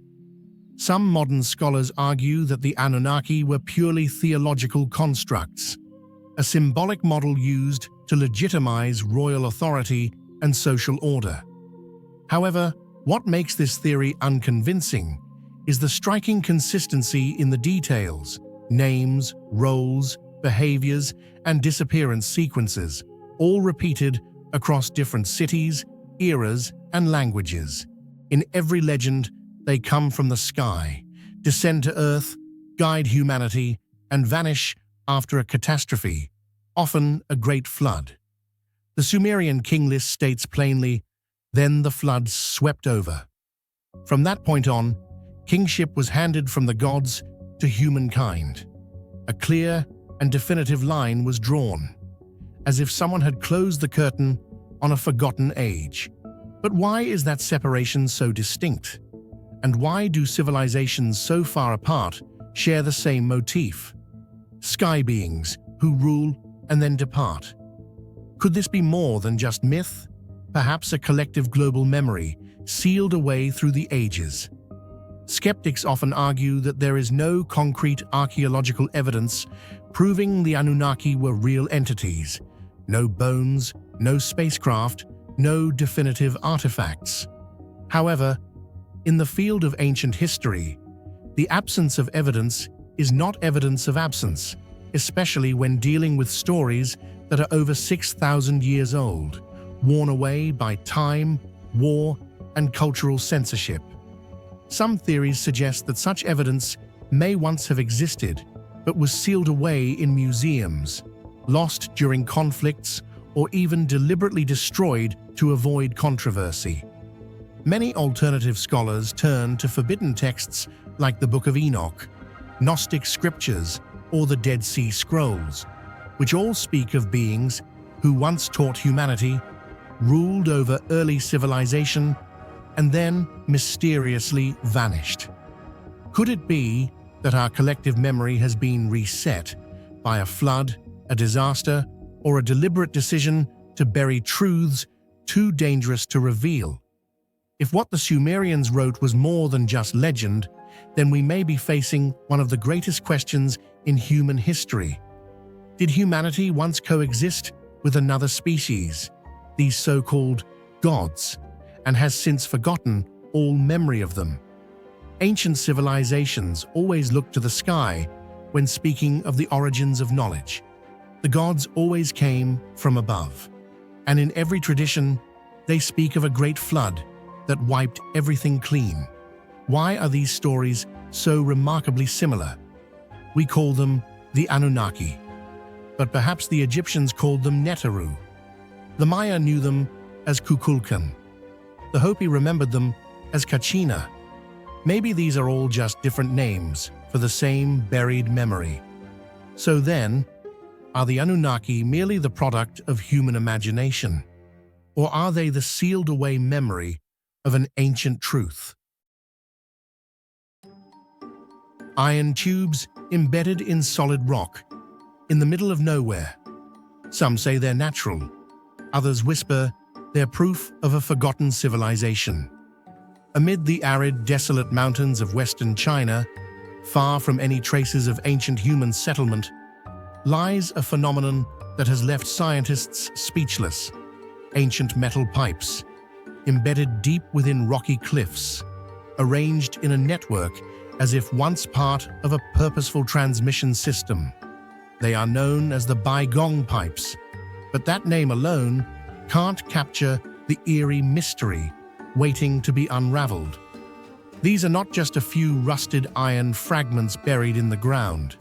They resemble engineered structures made of materials that don't fully match natural ore, and they may be far older than anything we've ever documented.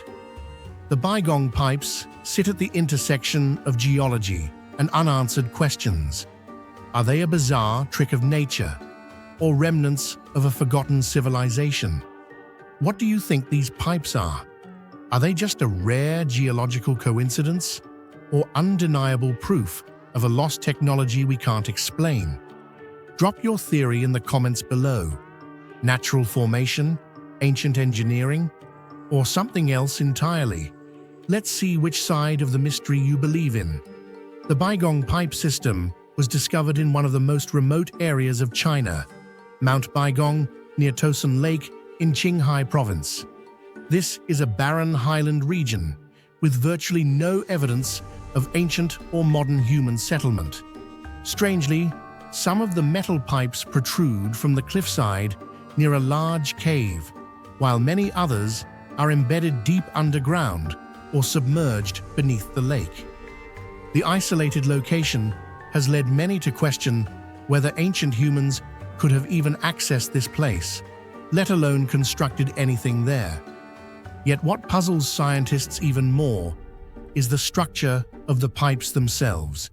They are not just fragments of broken, natural iron. Many segments are perfectly round, with consistent diameters, and some appear to be interconnected like part of a larger system, evoking the image of a deliberately designed conduit network. But the bigger question remains: what was this system for? And who could have created it in an era where no human presence has ever been confirmed in the area? The Baigong pipes vary greatly in size. Some are just a few centimeters wide, while others reach over 40 centimeters in diameter. What's especially striking is that they are not randomly scattered. They follow clear directional paths. Some plunge vertically into the ground like geological drill cores, while others run horizontally through bedrock layers, forming an organized network. This arrangement suggests a specific geometric logic, distinctly different from common natural formations. If these pipes are indeed man-made, then their creation and installation would have required a high level of technological skill, from selecting raw materials and processing metal to shaping consistently round tubes and embedding them into solid rock. This raises a provocative question. Could there have once been an ancient civilization in this place, one that history has yet to acknowledge or record? Numerous reports note that the pipes are severely corroded, with some nearly fused into the surrounding rock, making it extremely difficult to determine their age. Conservative estimates suggest they may be thousands or even tens of thousands of years old. However, according to the known historical record, no civilization in the Qinghai Highlands at that time would have possessed the metallurgical or engineering capabilities to produce such structures. This has led to one of the most controversial and intriguing hypotheses. Could these be remnants of a long-lost ancient technology, or even a civilization that has been erased from history? What baffles scientists the most is the chemical composition of the Baigong pipes. When analyzed in various laboratories across China, the samples yielded puzzling results.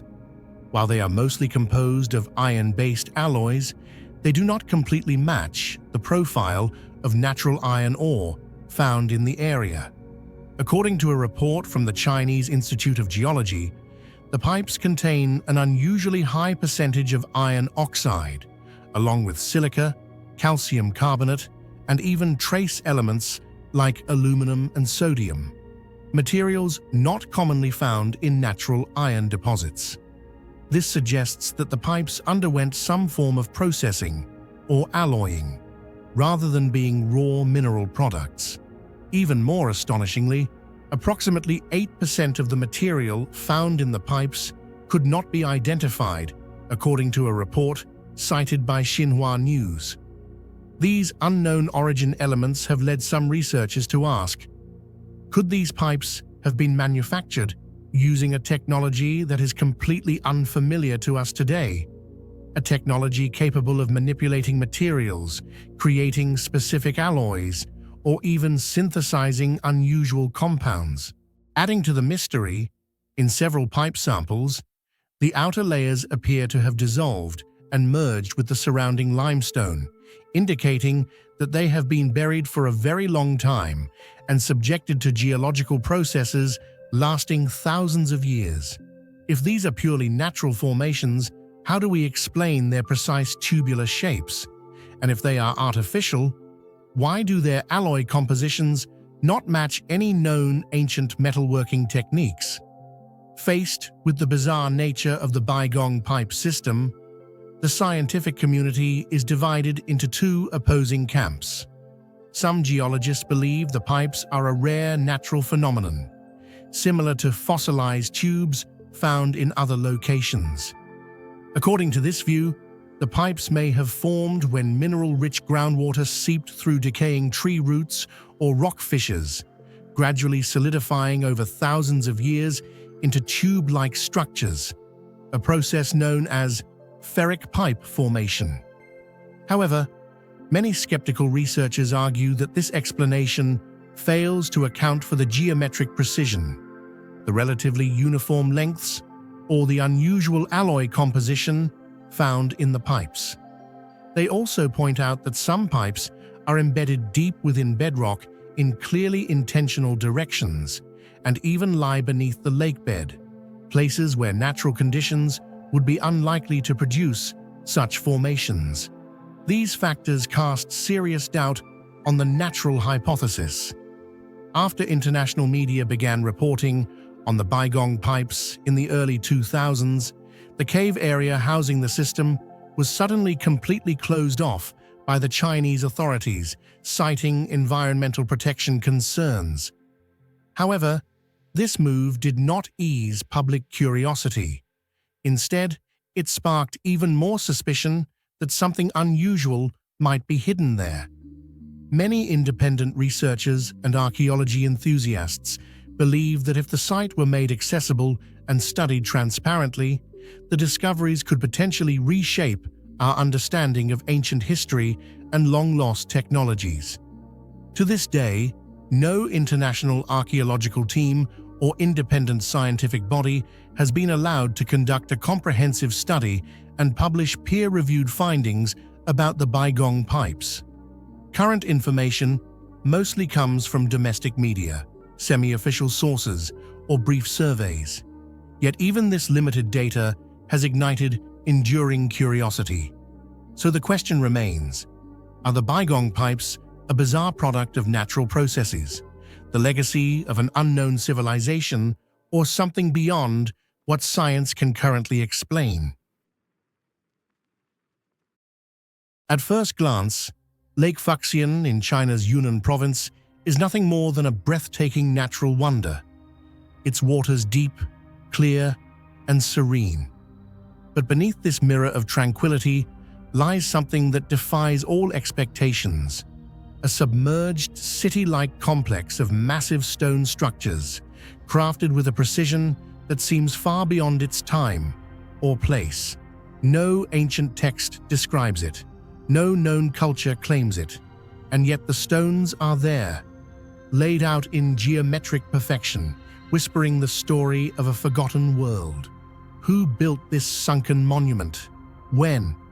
And why does its architecture match nothing ever seen in Chinese history? This is not just an archaeological anomaly. It's a riddle at the bottom of a lake, a silent, immovable challenge to everything we think we know about early civilizations. A question for you, the viewer. If the structures beneath Lake Fuxian truly don't belong to any known civilization in Chinese history, then who do you think built them? Could they be the remnants of a forgotten civilization, or something even stranger? Share your thoughts in the comments. Who knows, your theory might just be the missing piece to an unsolved mystery. Discovered in 2001 during sonar surveys and underwater expeditions, the structures rest about 7 to 40 meters below the lake's surface. Sonar images first revealed what appeared to be rectangular and pyramid-like formations. Subsequent dives confirmed the existence of large stone platforms, steps, walls, and terraces, all appearing artificially carved and aligned with an architectural intentionality that can hardly be attributed to nature. Some of the stones are over 3 meters long and weigh several tons. More strikingly, many of them are stacked or arranged with a precision that would be difficult to replicate even with modern technology underwater. But beyond the sheer scale, what truly baffles researchers is the design language of these constructions, which seems to belong to no known Chinese civilization. Among the ruins, divers found a stone column over 2 meters tall, engraved with what appears to be a humanoid face, flat, expressionless, and stylized like a mask. The shape of the face bore no resemblance to any iconography from known Chinese dynasties or local tribal cultures. The head was large, the eyes hollow, the mouth absent. Some scholars suggested that it vaguely echoed the massive carved heads of the Olmec civilization in Mesoamerica, though the connection is, of course, speculative. Other structures included what seemed to be large platforms, possibly once supporting buildings or monuments. Some bore shallow carvings or repetitive geometric patterns, not random scratches from erosion, but potentially symbolic motifs or even language-like glyphs.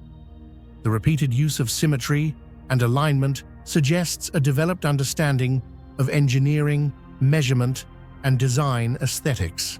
Perhaps the most astonishing aspect is that no known Chinese culture, from the Neolithic to the Tang dynasty, utilized this architectural style, especially in underwater construction. The structures seem to predate not only the ancient kingdoms of the Yunnan region, but also any known urban development in the area. This has led to speculation that the builders may have been members of a now lost civilization, one that existed thousands of years ago, potentially in a time before recorded history in this part of Asia. The challenge for archaeologists lies in the lack of cultural context. In most cases, ancient ruins can be linked to pottery shards, burial practices, linguistic traces, or mythological references. But the Lake Fuxian site provides none of that. There are no inscriptions that can be reliably translated, no organic remains that have been radiocarbon dated, and no known legends in Chinese history that clearly describe a city being swallowed by the lake. Some researchers have attempted to link the ruins to Yuyuan City, a settlement recorded in Han Dynasty documents as having sunk without trace. But the dating of Yuyuan places it around 200 BCE, while some experts believe the Fuxian structures could be far older, possibly 4,000 to 12,000 years old, based on the wear patterns on the stone and sediment layers. If the more extreme estimates are accurate, that would place these ruins in a time well before the Xia dynasty, which is considered the first Chinese dynasty, dated to roughly 2000 BCE. This pushes the Fuxian structures into the realm of prehistoric Asia, where almost no large-scale stone architecture is known to have existed, and certainly nothing submerged. Several clues support the idea that the structures weren't built by any civilization we know. Unusual angles and terracing. Some stone slabs were arranged in precise right angles, forming stairways or ramps.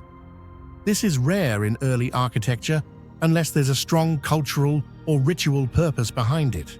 Monolithic stonework. Unlike traditional Chinese stonework, which often use smaller stones or bricks, the Fuxian structures rely on massive blocks, a trait more commonly associated with Andean or megalithic European architecture. Absence of jointing mortar. Many blocks were fitted tightly without any binding material, which requires a sophisticated understanding of weight distribution and carving precision. Tool marks and engravings. Some surfaces exhibit patterns or lines that hint at tool usage far beyond what local cultures at the time were thought capable of, and in some cases resemble symbols rather than utilitarian etching. All of these details point to the work of an advanced, possibly ritualistic or ceremonial architectural effort. Yet without any identifiable cultural DNA, the site remains unclassified.